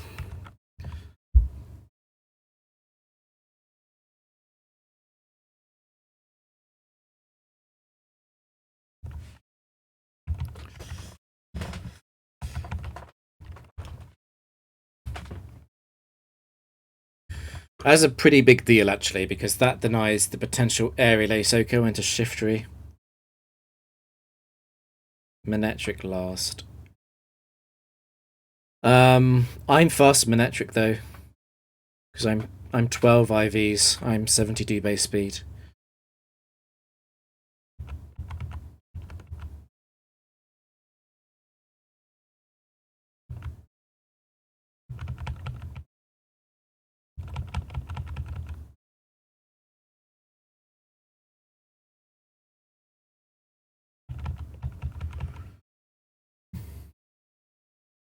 Boom, boom, boom, boom, boom.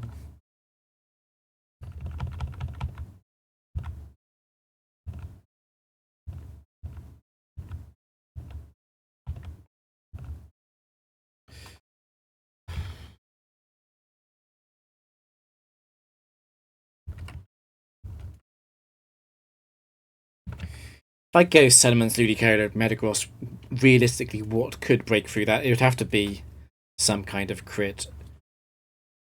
Sediments and Rain Dance Ludicolo is such a fast opening duo.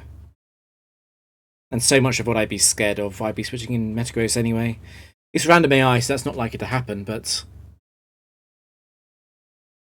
it feels really strong.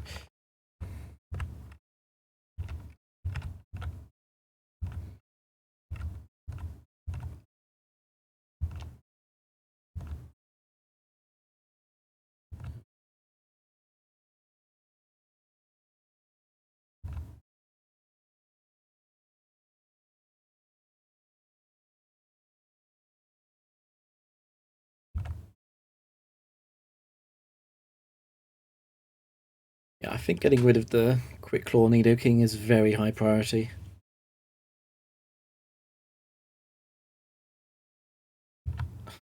Would Aerial Ace Surf even kill it? Normally I would want to Rain Dance Surf, but that's giving it 2 chances to Quick Claw Horn Drill something.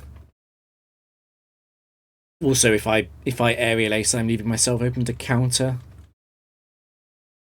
Aerial Ace counter into Settlements probably can kill Settlements.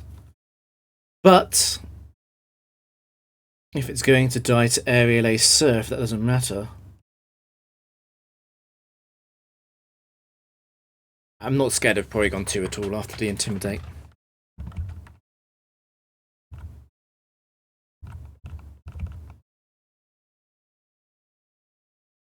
It's potentially a big miss if that was targeting Ludicolo.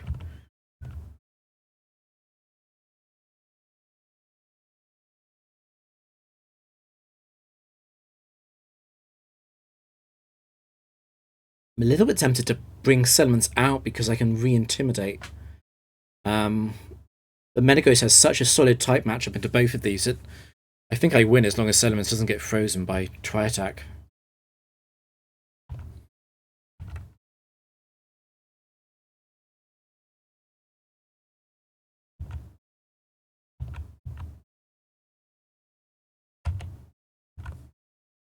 Espeon is only 3 IVs. It's going to be slower than me. That's funny that Metagross would have got frozen if I'd switched it in there.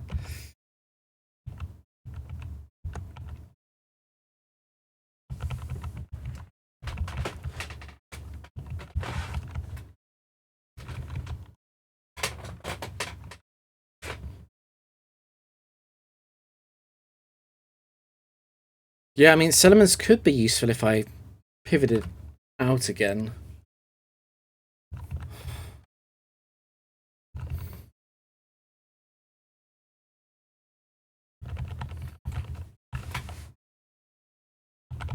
Okay, that should be GG. It needed to freeze Ludicolo there and then get a bunch of leftovers healing to have any chance.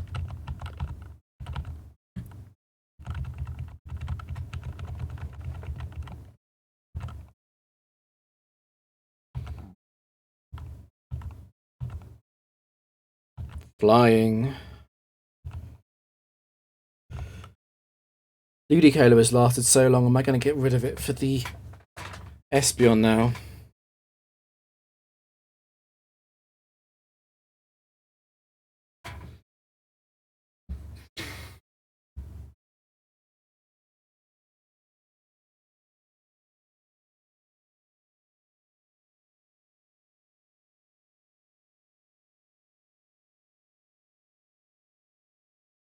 Feels like the obvious thing to do.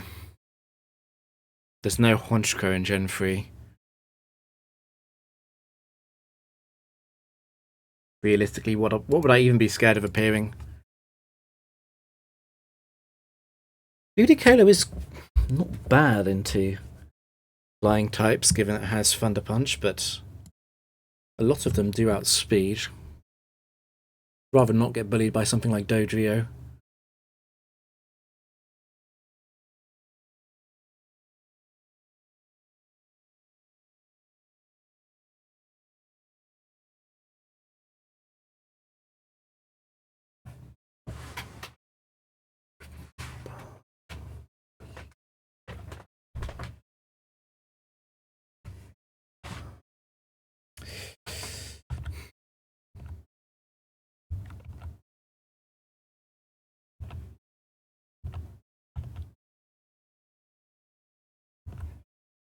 Did I get baited by the type spec here?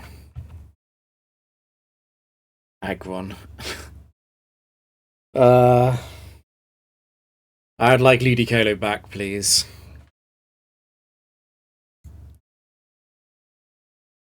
Oh, that's actually quite annoying. I think I should... I guess I should take out Altaria. The issue is that I don't want to leave Aggron there forever either. I don't want Altaria to get a Dragon Claw off into Salamence. And I have intimidated Aggron.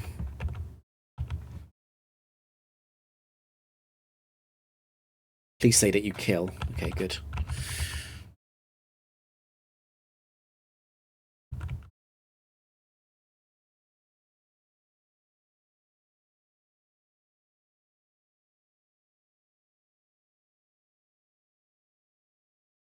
$72. I feel like you're dead to a 6 IV Sludge Bomb here, Espeon, which is really annoying because I wanted you to safely take out Crobat this turn.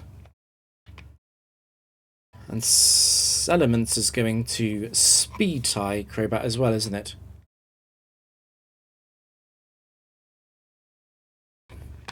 I'm also concerned about the Quick Claw from Aggron on top of all that.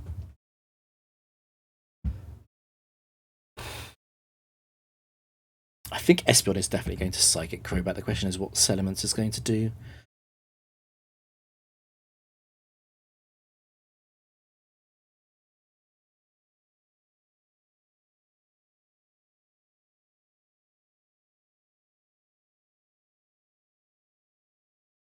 If I Aerial Ace the Crobat, it'll be in Meteor Mash range. If I Dragon Claw Aggron, that's a much bigger deal for trying to take out Aggron with potential double Meteor Mash.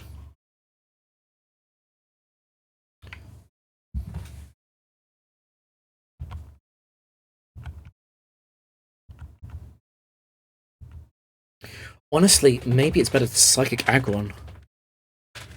Because of how dominant Crobat Metagross is. Yeah, I think it's better to go after Aggron. Because Dragon Claw, Psychic will take out Aggron. And I'll always full shot if Psychic is one of the moves, I feel.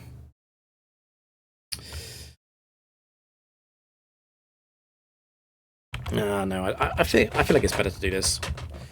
There's the Quick Claw.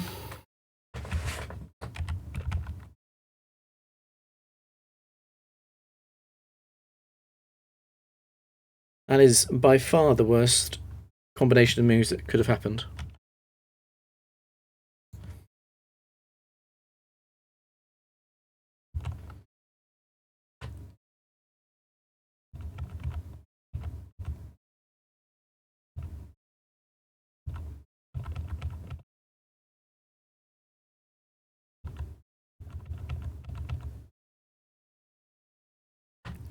Since Aggron is stuck on Earthquake, do I just take out the Crobat?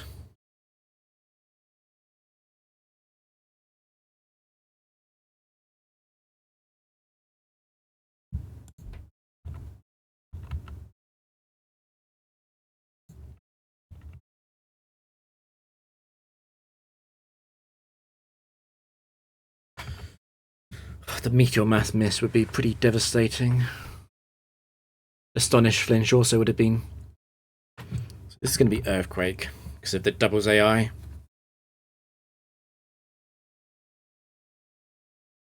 Looks like I do survive the next Earthquake.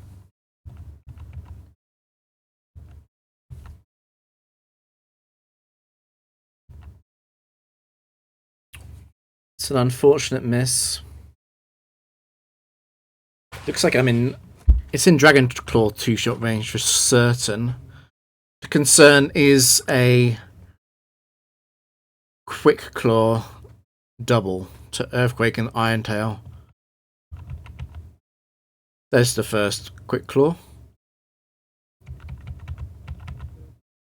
I'm sure -1 Iron Tail can kill Salamence here. Okay, good.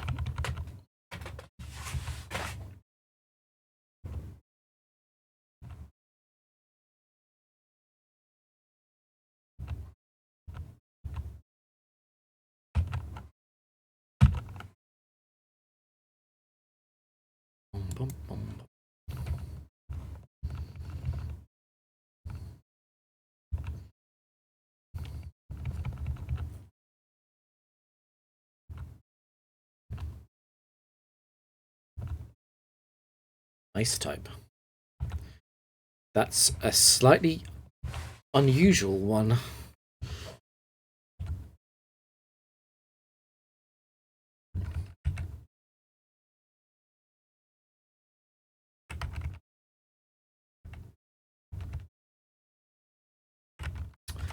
Again, a bit like with Fur, I feel like the arrow is going in the back.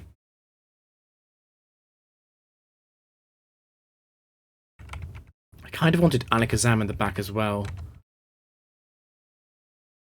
Honestly, outside of Jolteon, this is kind of a team of backline Pokemon.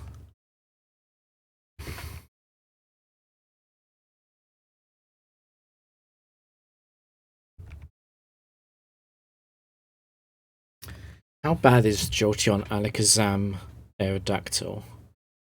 Particularly with the ice highlight. The really safe thing to do against ice would be to take the Wall Rain for sure.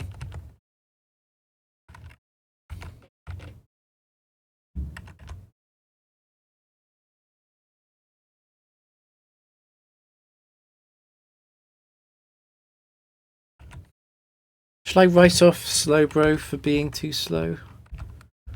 And do I want Volt Absorb in the back? I'm a little bit constricted with Aero if I lead it on match 1. I do have Ancient Power for the ice matchups.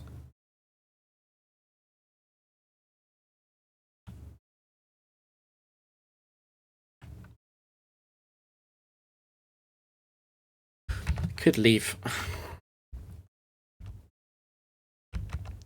I'm a little bit worried about leaving Alakazam and Jolteon in the back for unknown 1v1s, though, because of their coverage having blind spots with immunities.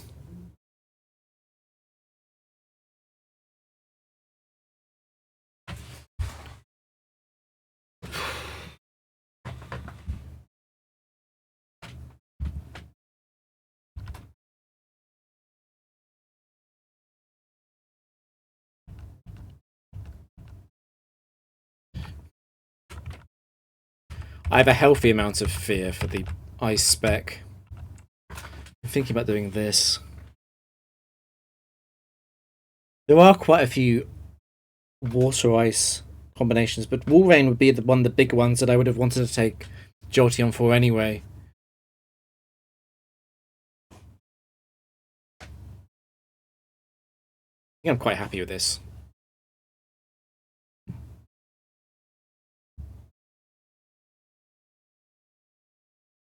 There is no Weavile in Gen 3, which would be the big fear of having Alakazam in the back if something goes badly wrong in the front.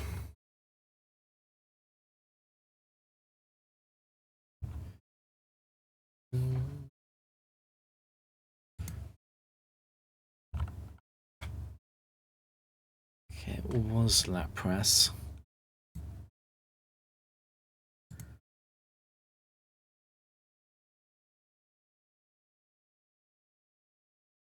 The Quick Claw is so annoying for planning out turn 1.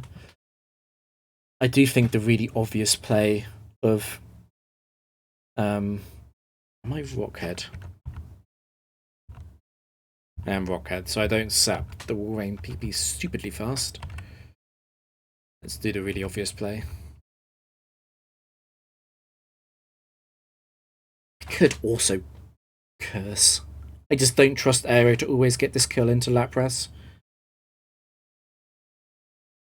Okay, it's no Quick Claw. That should be GG.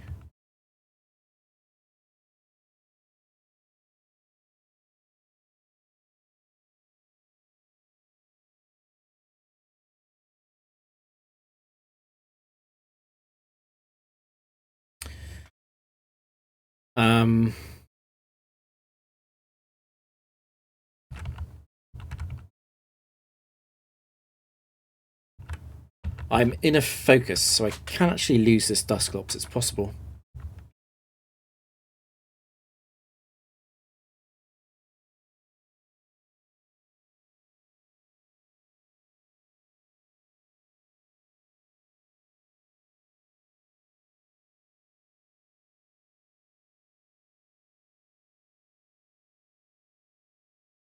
It's fine. If I run out of Ancient Power PP, I can still switch out. In fact, I might want to do that anyway because of the Aerial Ace Infinite Accuracy thing. Yeah, that's a huge crit. Okay, danger completely gone.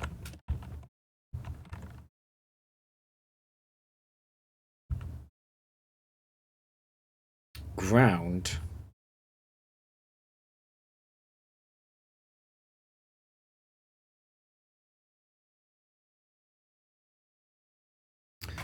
I'm happy with the really thick Walrein, which is HP defense, special defense. I don't feel a big pull towards Lapras 2.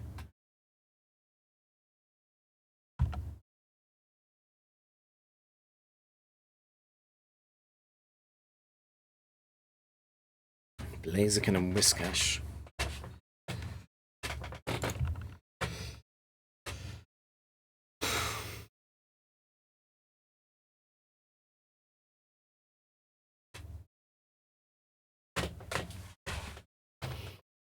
I'm always tempted in Gen 3 to just go for the backline abuse, which would be Aerial Ace into the Earthquake. Get a free Earthquake off and whatever is in the back.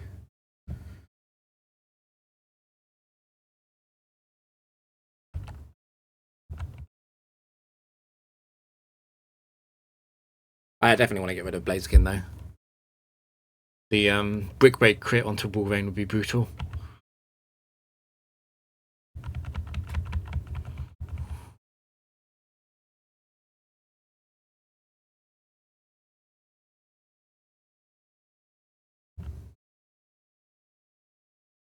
I am faster. Yeah.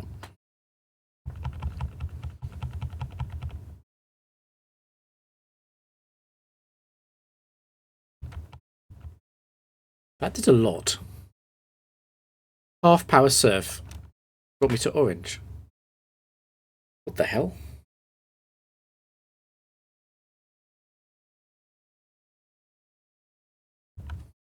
Was not familiar with your game, Whiskash. That was impressive.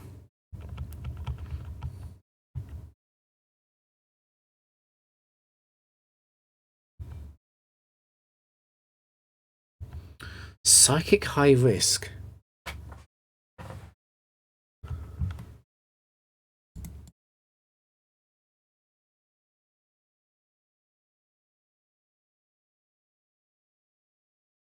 What would I be taking? I guess it could be Whiskash for Woolrain, but I feel like Woolrain is much better.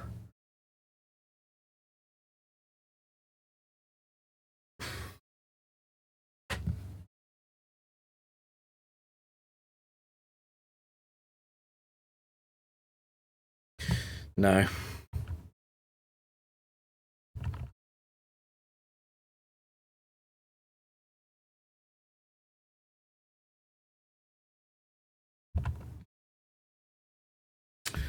Jinx.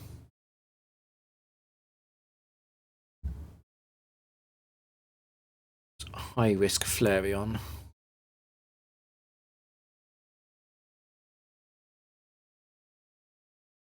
But Jinx really wants to use Protect here.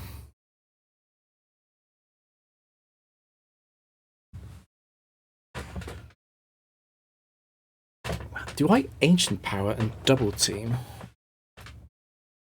Or I could just Ancient Power and Ice Beam, whatever's in the back.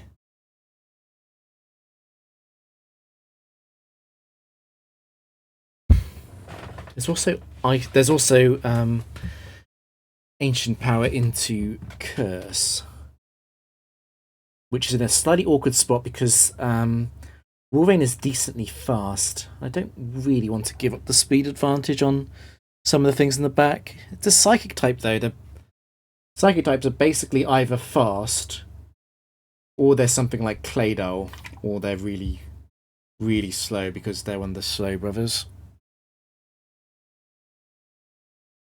As the broad Psychic archetypes. There's a lot of intermediate stuff though, like Hypno.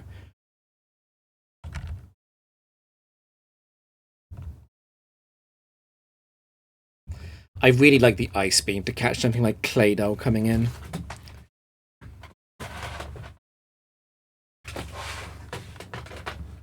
I don't care about Jinx. In fact, I almost want Jinx to be alive to perish on.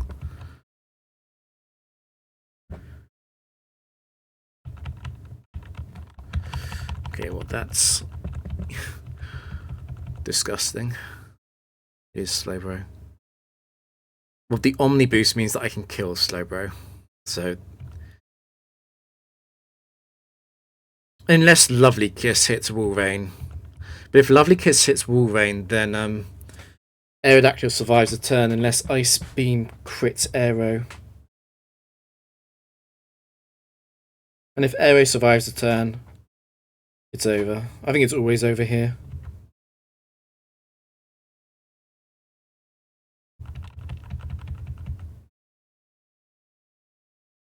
Wow, it lived. Wow.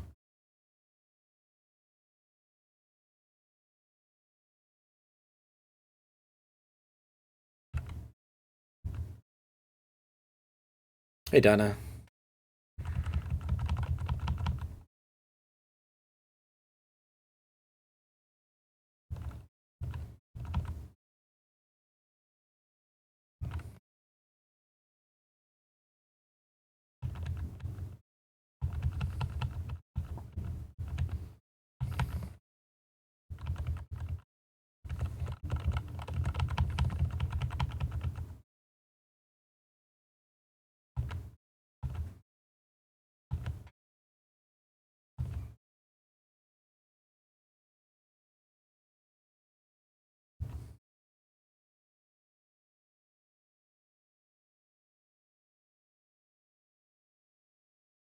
See no reason to take the slow bow, really.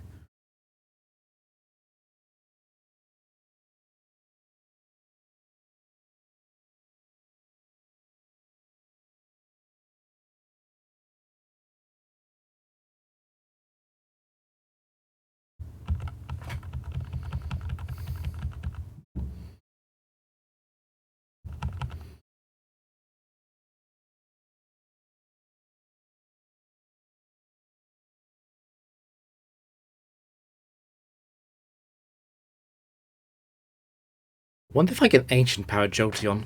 I probably can't.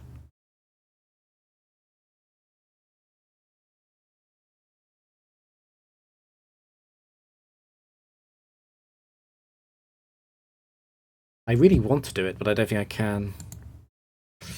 Hmm.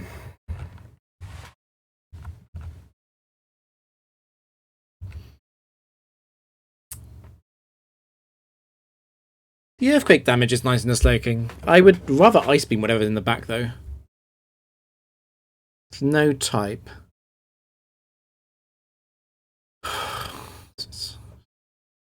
It is no type. What would I fear in the back? Probably... like, really not much. Perhaps Blissey. Wouldn't want to face Blissey here, really. When Aero needs to come out, but I would still win against Blissey.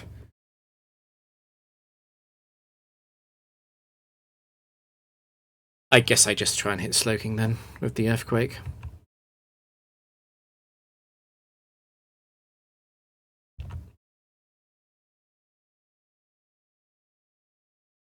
Of course, it's Gen 3. So that is possible, yes.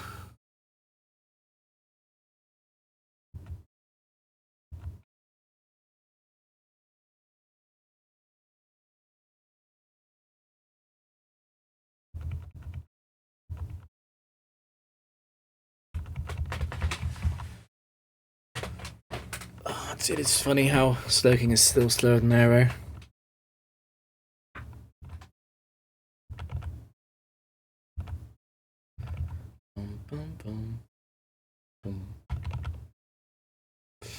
I'm about to... yeah. It's awkward is that it couldn't... No, it can't endure again. It's no longer dumb AI.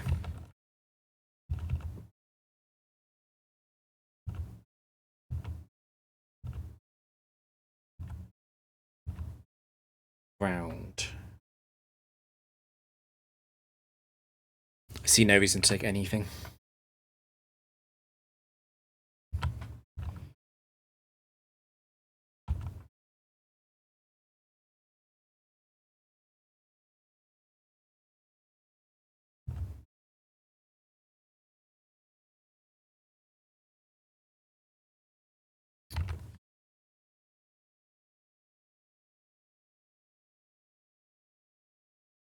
The real question here is what the best thing to do is against Quick Claw. I'm not sure if Walrein would one-shot Houndoom with Earthquake. The Quick Claw Horn Drill into Aero is a bit concerning. But if I Earthquake my own Alakazam with Walrein, I don't think that's too bad. I feel like I have to try and get Houndoom dead this turn. And I need to double Earthquake for the no Quick Claw activation kill on Rhydon anyway. Okay, no Quick Claw, that should be GG.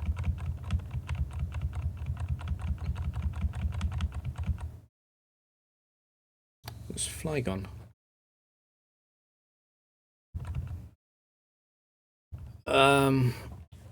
Hyper Beam does one-shot Flygon, so it probably is worth switching out.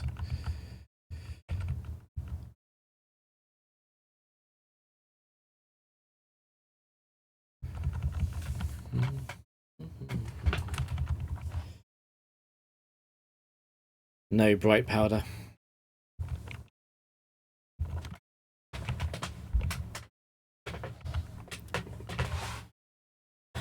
No type, high risk.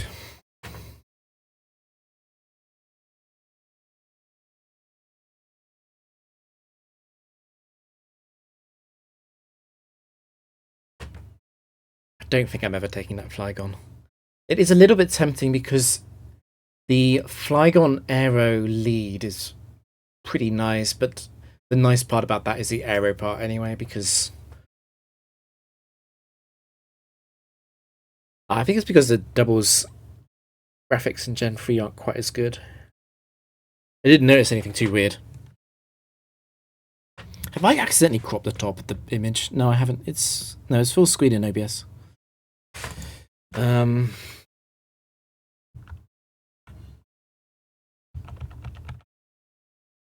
Yeah, I am expecting to walk through this round with Aero 2, to be honest. Ooh. It's a slight twist. Where's Flygon? I think I'd quite like to have Flygon suddenly. And Fire Blast this Steelix, that would be nice.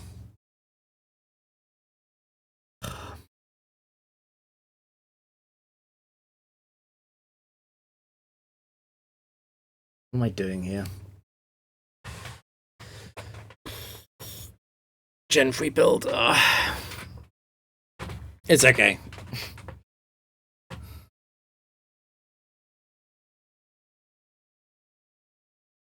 I'm seriously considering switching out. Because, unless they both target... Actually, Steelix is going to Earthquake, isn't it? Because of the doubles AI. In that case, Steelix doesn't really matter, because it's going to do almost nothing to Walrein. And I should just try and take out Weezing. Now, Weezing is Citrus. And I feel like I don't want to lock into Hyper Beam to kill it this turn. So Weezing is probably surviving this turn, and that means that it could Destiny Bond. I'm not expecting it to.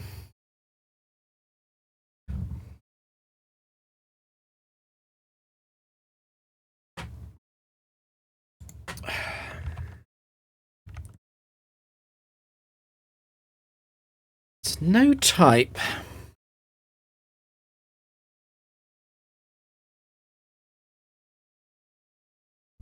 Let's just get rid of Weezing.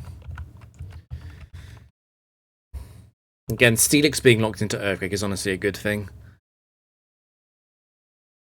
Ooh, it was close. It's Gen 3, so Citrus activates at the end of the turn.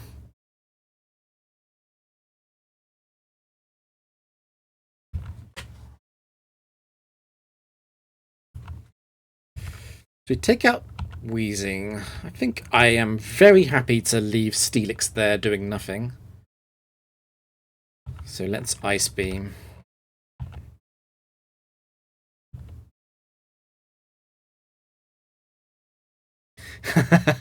Oh, Obliterator. It does take a while, don't worry. Never forget that. How many attempts did it take Wersa to do it again? Like 700, was it like 600 or 700?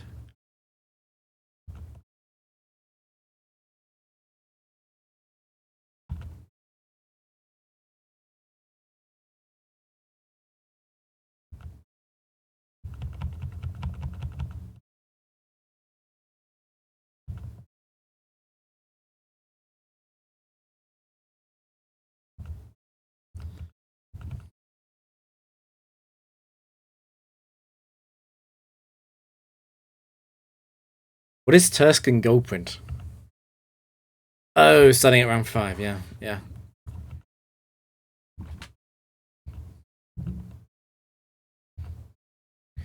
Oh, water high risk. I could take Heracross too.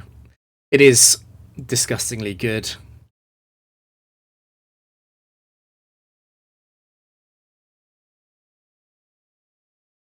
Would I really drop Aero now? Is Heracross better or worse than Alakazam against water is another question.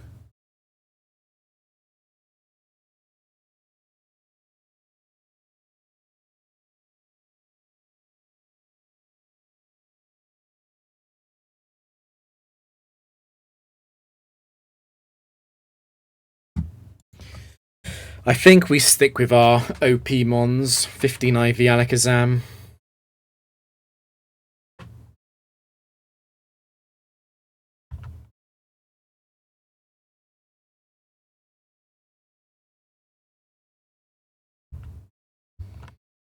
Ooh. So there is a water in the back.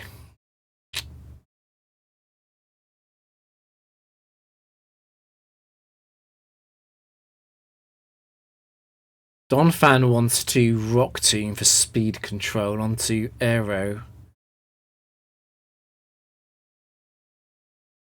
And Slowbro is biased towards Calm Mind.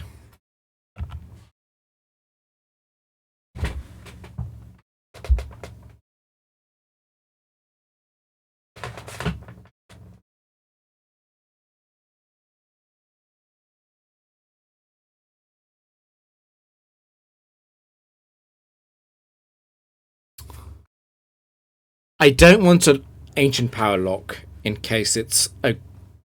No, it can't be a Water Ground in Gen 3. Is Ancient Power a safe lock? I wouldn't want to blunder into a Bright Bad or Accent Scent as well, though. Let's do this and kill the Donphan.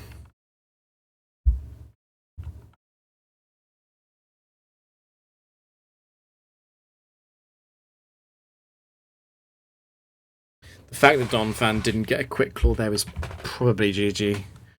It's Warlord in the back, okay.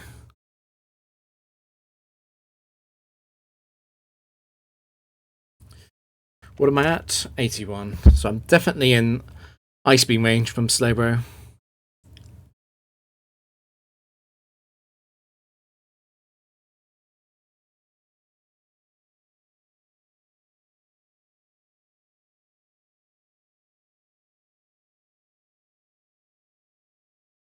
If I do this and I Earthquake, how do I ever lose?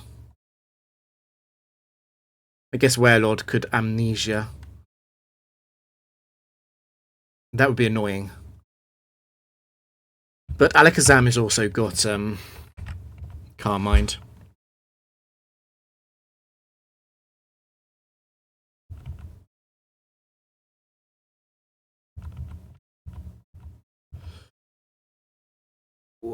I don't want to switch out and get hit for free.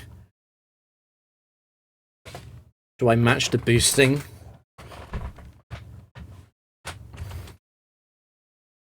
Or do I just Ice Beam here?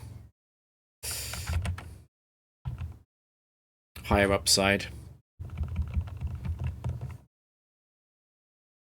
If I can stop it from using Amnesia, I will win.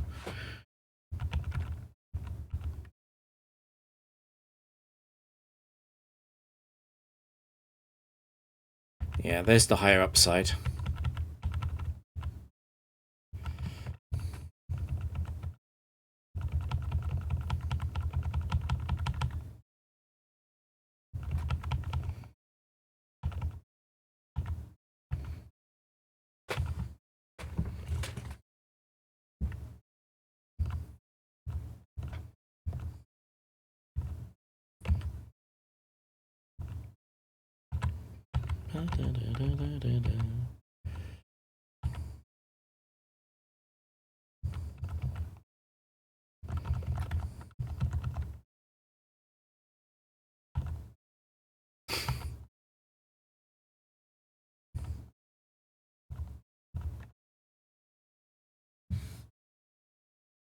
Wait, are you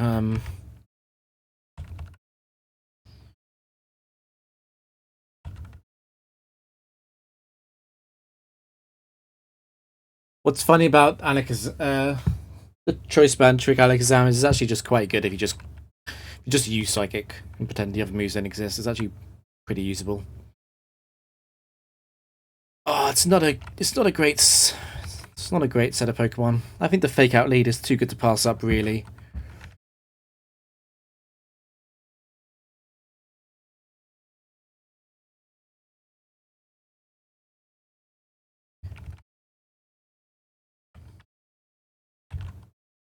Yeah, we are also thick fats.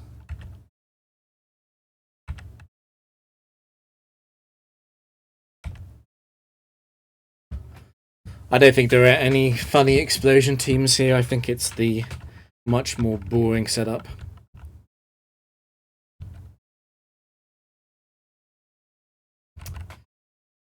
Let's put Alakazam in the front. So I like controlling the trace target on Porygon.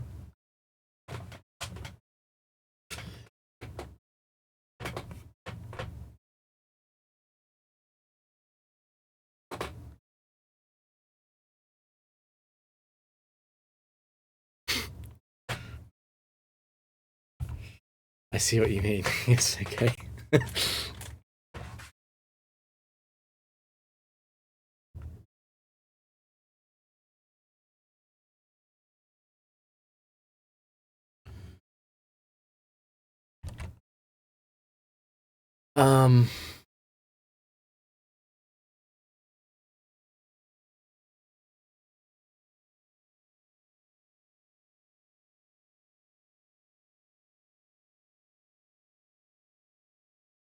I'm heavily debating just going on the instant earthquake.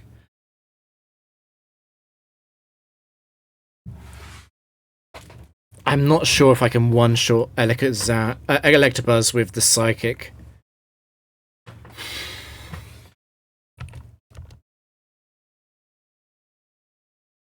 So Alakazam is 21 IV, but Hariyama is 31 IV.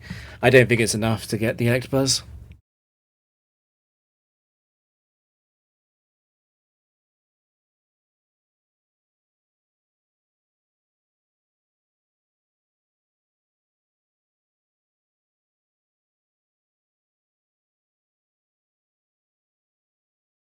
Screw it, let's do the ultra aggressive move. Because it's funny.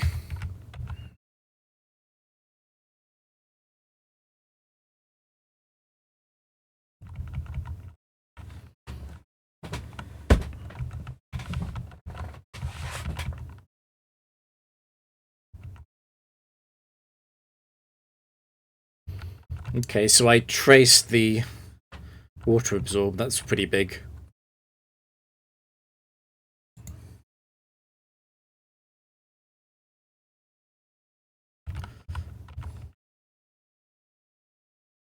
If I miss cross drop, I'll have to go on to Earthquake next turn, I think.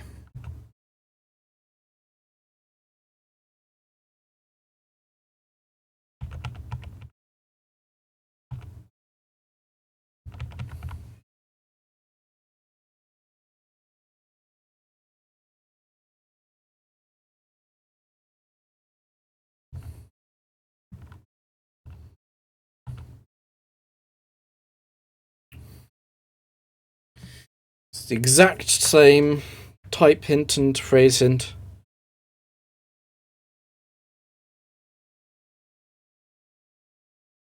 My feeling is that I should be taking the Swampert and replacing Alakazam.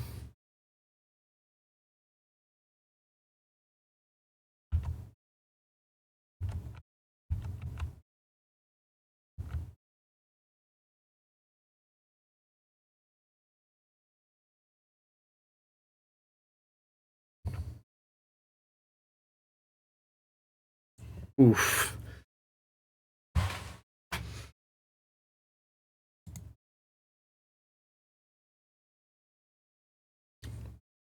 The Porygon pivot is quite strong here. I have made a mistake. I should have had Hariyama on the right side and not on the left. That is a big mistake actually by me. Because I should have known that the Alakazam switch was much more likely.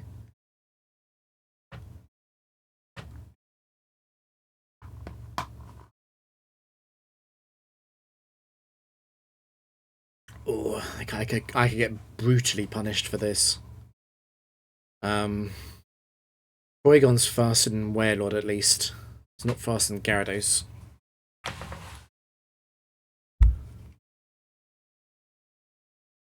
It's very worthwhile bringing Wailord down into Thunderbolt range.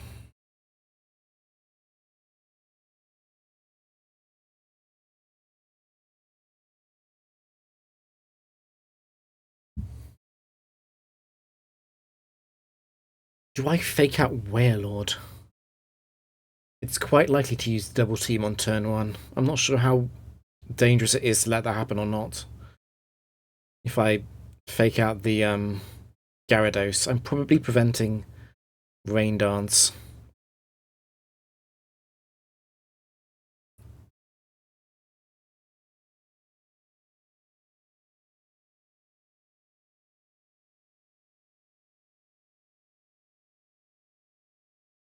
I guess a broader question is, do I even want to damage Gyarados? But if Swampert's not doing that, Swampert's not doing very much at all. Perhaps I should fake out the Warlord and bring in Porygon instantly.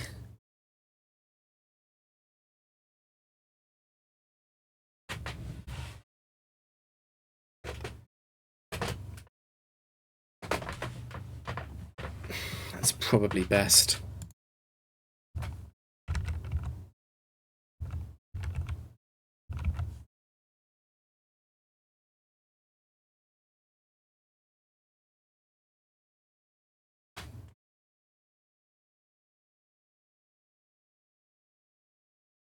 Gyarados is fast in Porygon, but Warlord is not. I guess I could Rock Slide. The cross-drop damage does a lot more to Warlord, though. And I would like to hit Warlord with cross-drop before it gets too much evasion up.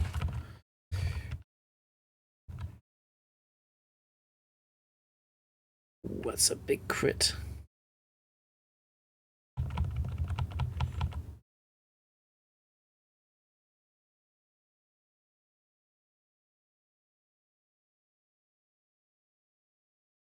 Yeah, this Clef has Magical Leaf. I need to get rid of it.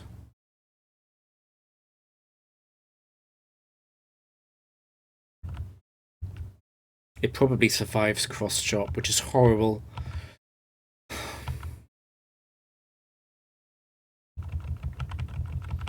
I don't see how I could win, though. That's fine, I've got contingencies plans.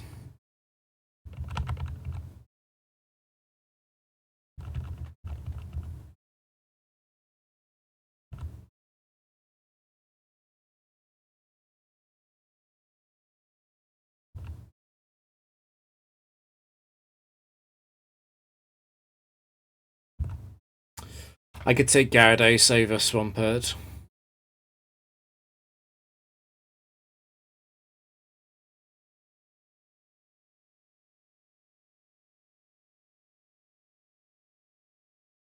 Swampert was a bit awkward there. I could also take Gyarados over Hariyama, but I'm not going to do that.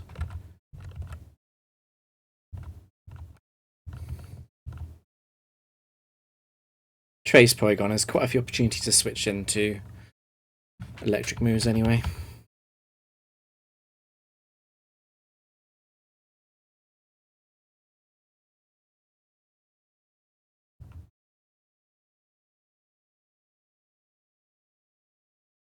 Well, there's the electric move that I might be switching into.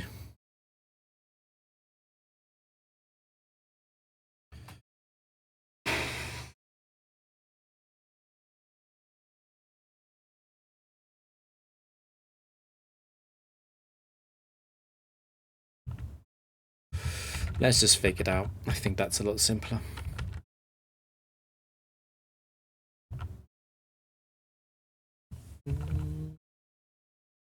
It's fine, I've got Thick Fat, but it crit, so it's basically like I didn't have Thick Fat. And I crit myself. Nice, very nice.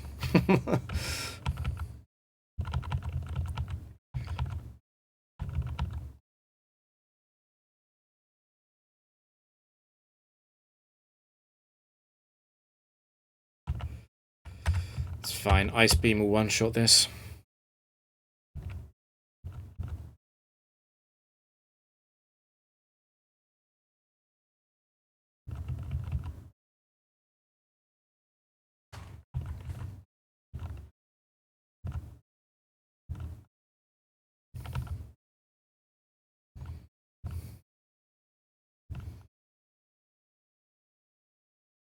difficult to get rid of this team now, I feel.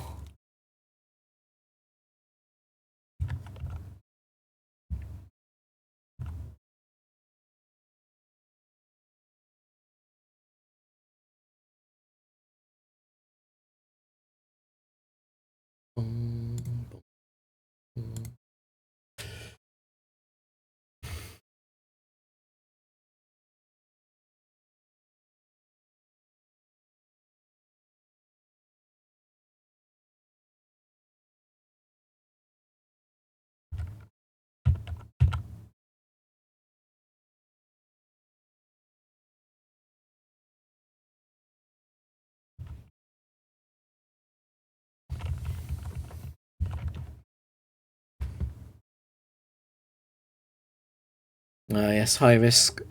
Missy 3 is going to always lose the match from here. Agent Missy.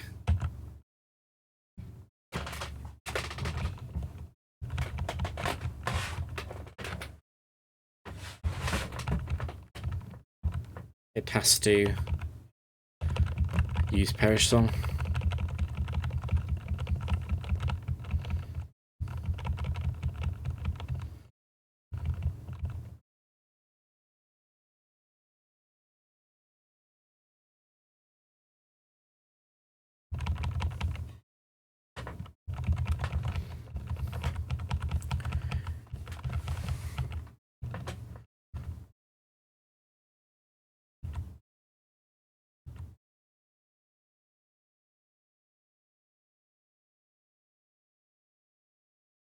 I don't think the Psychic puts me off Hariyama. Obviously, I could run into something like Alakazam within a focus. But even then, it's a 31 IV Hariyama.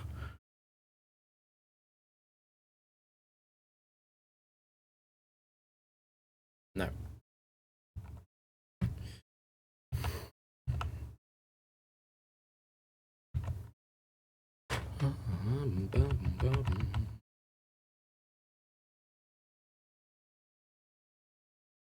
Okay.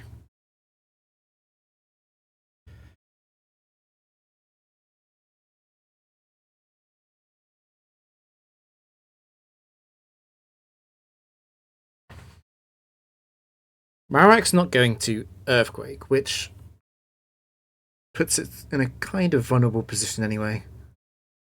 I could just fake out Medicham here. Surf will two-shot Marowak. I guess Marowak could crit a Rock Slide into Gyarados. That would be very annoying.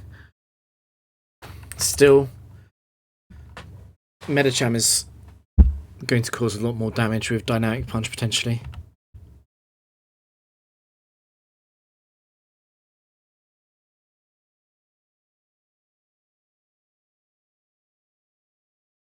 It's a crit. So Medicham must see a Thunder Punch kill.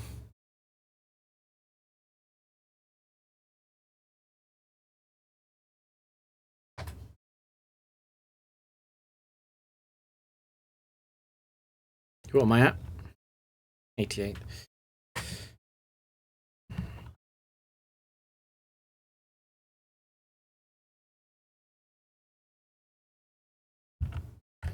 Yeah, let's save Gyarados, I think. I could have kept Gyarados in there.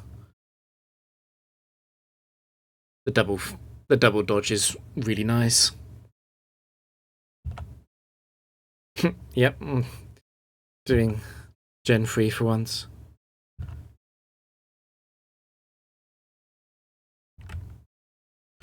Honestly, it might be better to just recycle it. The fake out.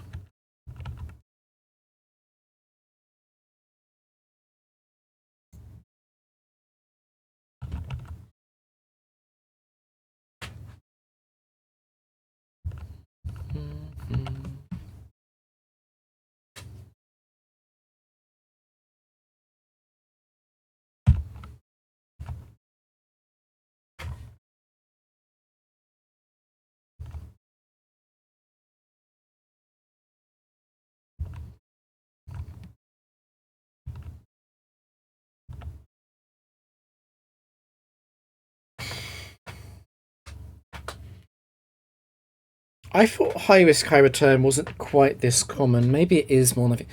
I believed it was more like 15% flat background rate.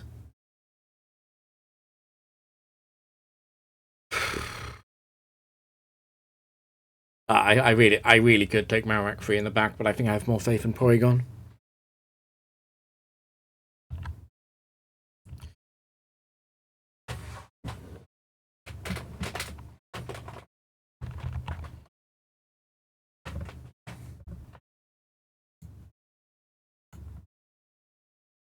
In another world.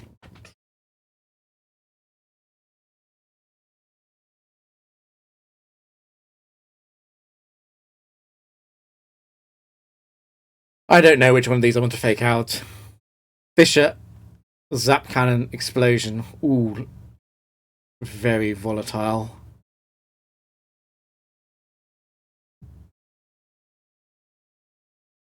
I guess what's funny about this is it's quite a good chance of tracing Sturdy with Porygon 2 if it does come in. So I guess that makes Fortress the more deadly thing.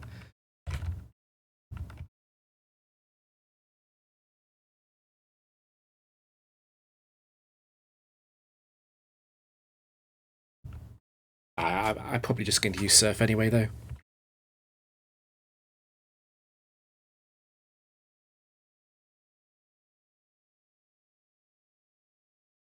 So let's EQ so that Donphan is taken out. Fortress is never going to survive Thunderbolt after Surf anyway, so even if Quick Claw comes into Hariyama, should be good. I'm expecting Zap Cannon here.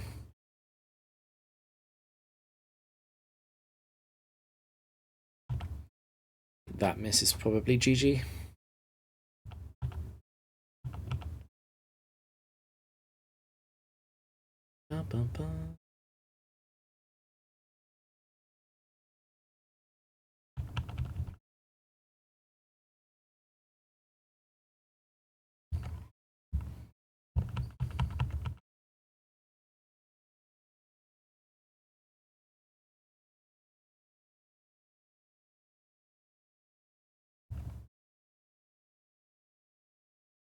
High risk again.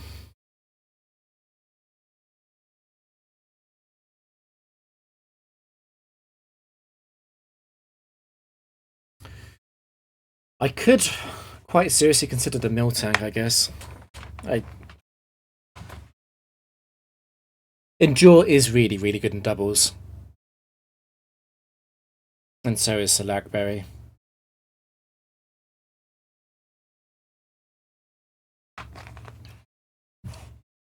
I don't think I'm going to take it, though.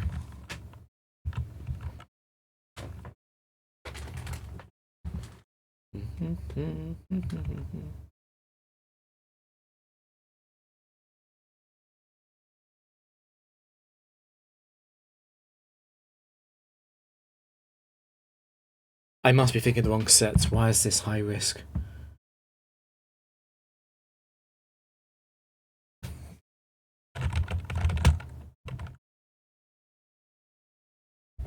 Oh no, it does have double edge. Okay, Quacks are free, yes.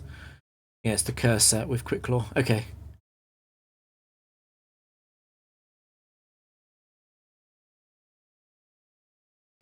In that case, I think I'm going to fake out.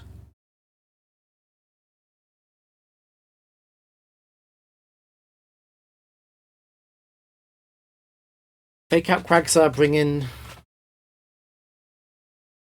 Porygon to one-shot Victory Bell next turn. I think that makes sense.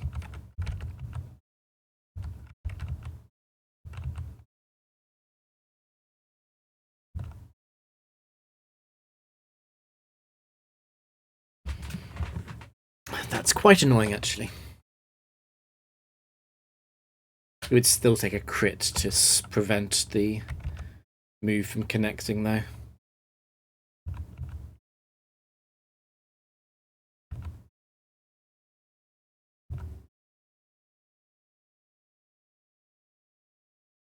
That's Also quite annoying. Please don't paralyze. What a horrendous turn.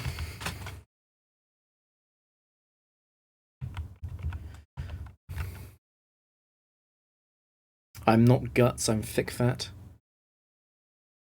The curse has saved it as well. At least I connect there.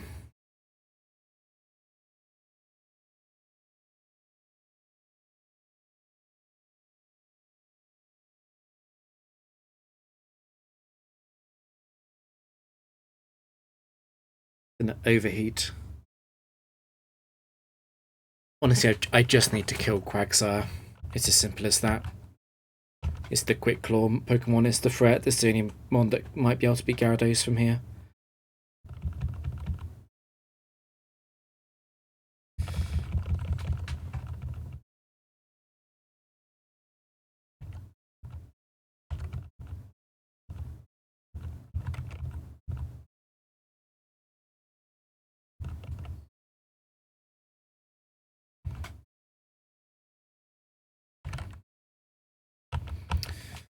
Blaziken might survive Surf, but I don't think it'll ever survive the Earthquake.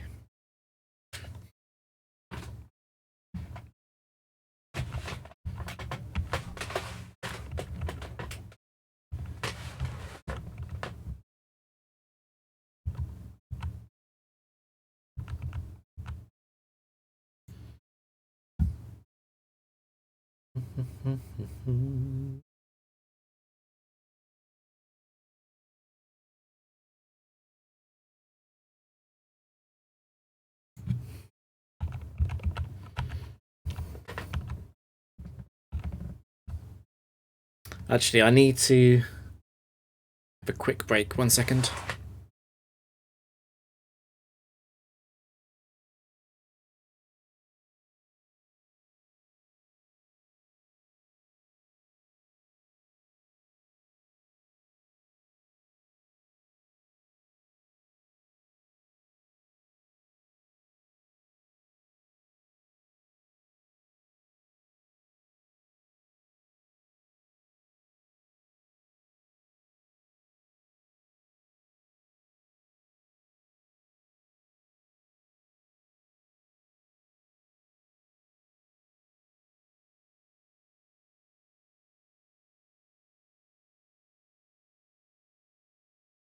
Okay, I don't have a huge amount of time.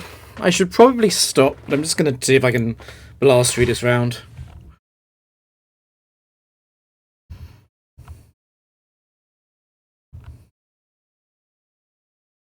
No type. I risk.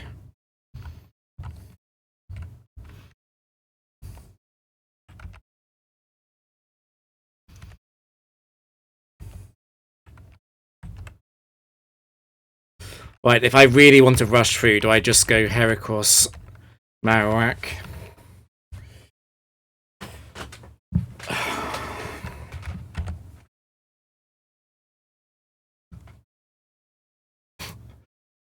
My head is telling me to take Blissey, but I kind of want to take the Articuno.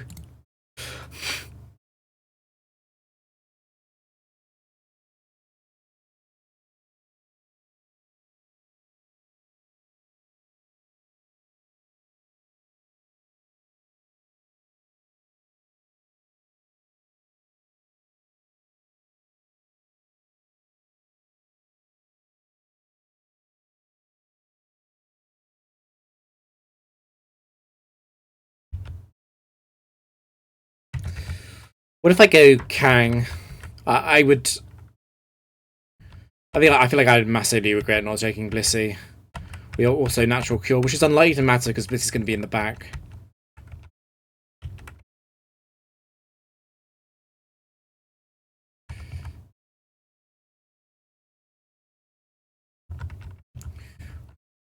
I'm Swarm as well. The choice here probably doesn't matter too much. I'm going to rush through this.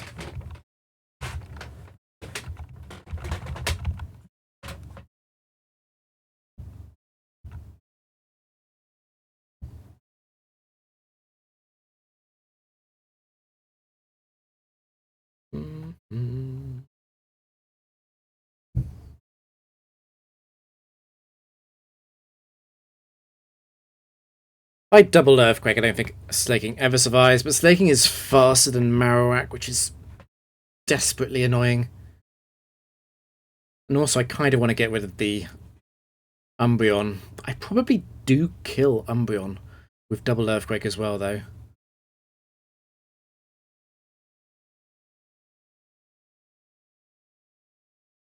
Screw it.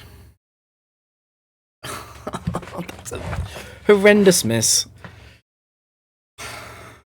At least I didn't double Earthquake and kill Marowak for free.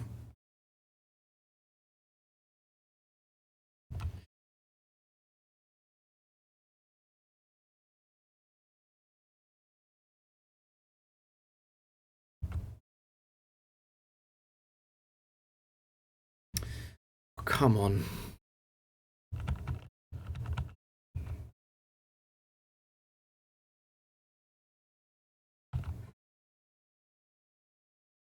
It's a little bit rough, actually, with the Kang in the back.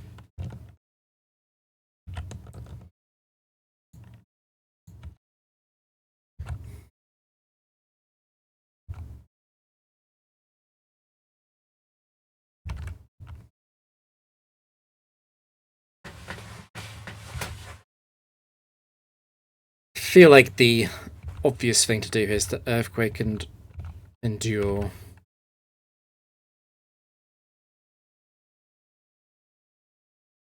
It's possible I get hit by Toxic. No, it's not, because it's Confusion and Toxic are both heavily disincentivized when Heracross is at low HP. It's much more likely to feint attack me.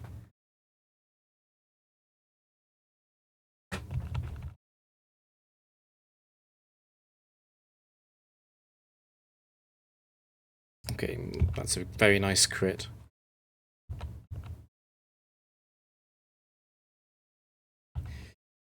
Now it is Quick Claw, but it... Fuck, wait, it can... Do I Endure? Because of Explosion? I think I Endure because of Explosion, actually. It's always going to attack Heracross if it doesn't explode. And Endure gives me a chance to beat it if it explodes.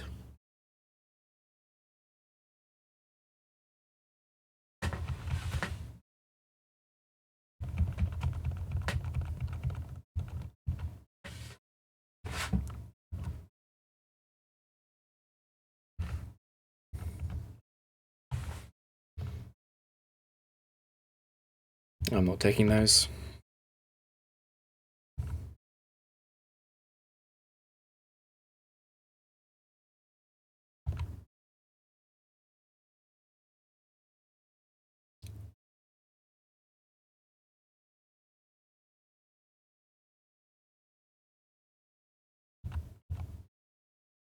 I think I'll get away with Reversal on Slowbro. Reversal in Earthquake should kill Slowbro.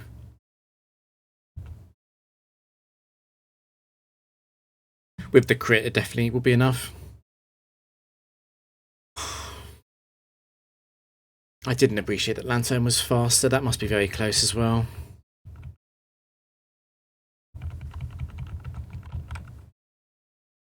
Jolteon.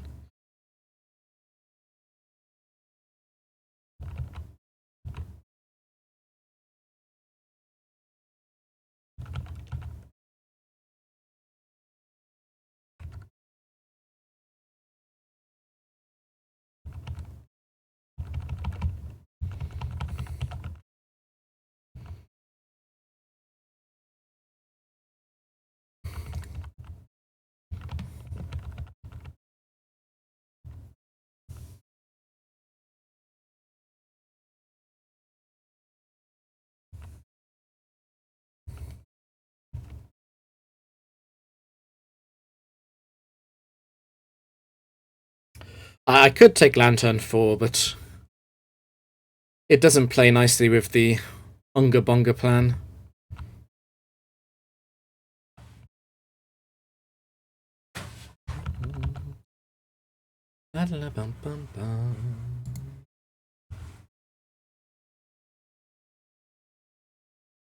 Once again, I think I just have to Reversal to guarantee it.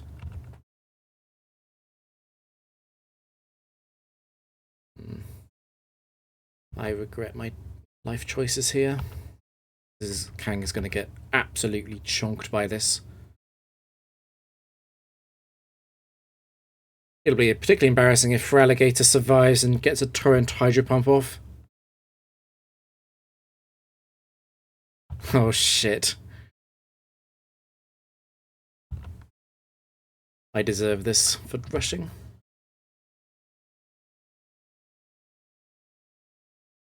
Earthquake crit isn't going to kill Ursaring. Is it actually smarter to... Does Rock Slide can get used? I'm just trying to think if there's any way out of this. I don't think there is.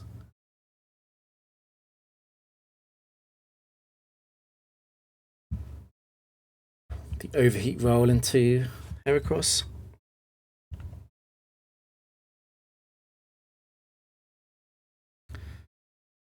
I think I need a Rock Slide miss from Ursaring.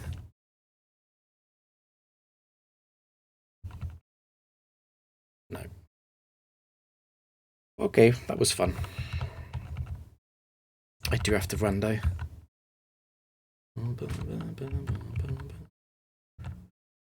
Whoops, no. What was the swap count? It's 29. I might play more later. But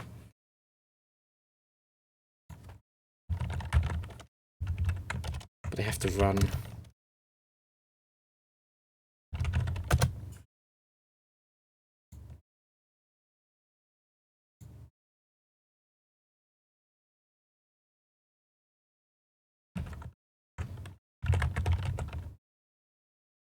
Cool.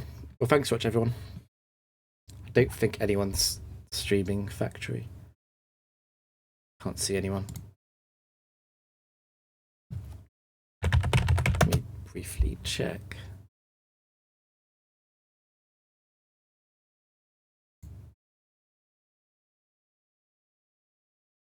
Oh, Turskin is live. We'll raid Turskin.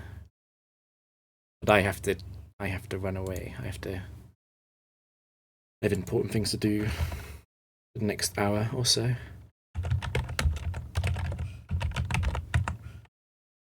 Wait, his username is not Turskin.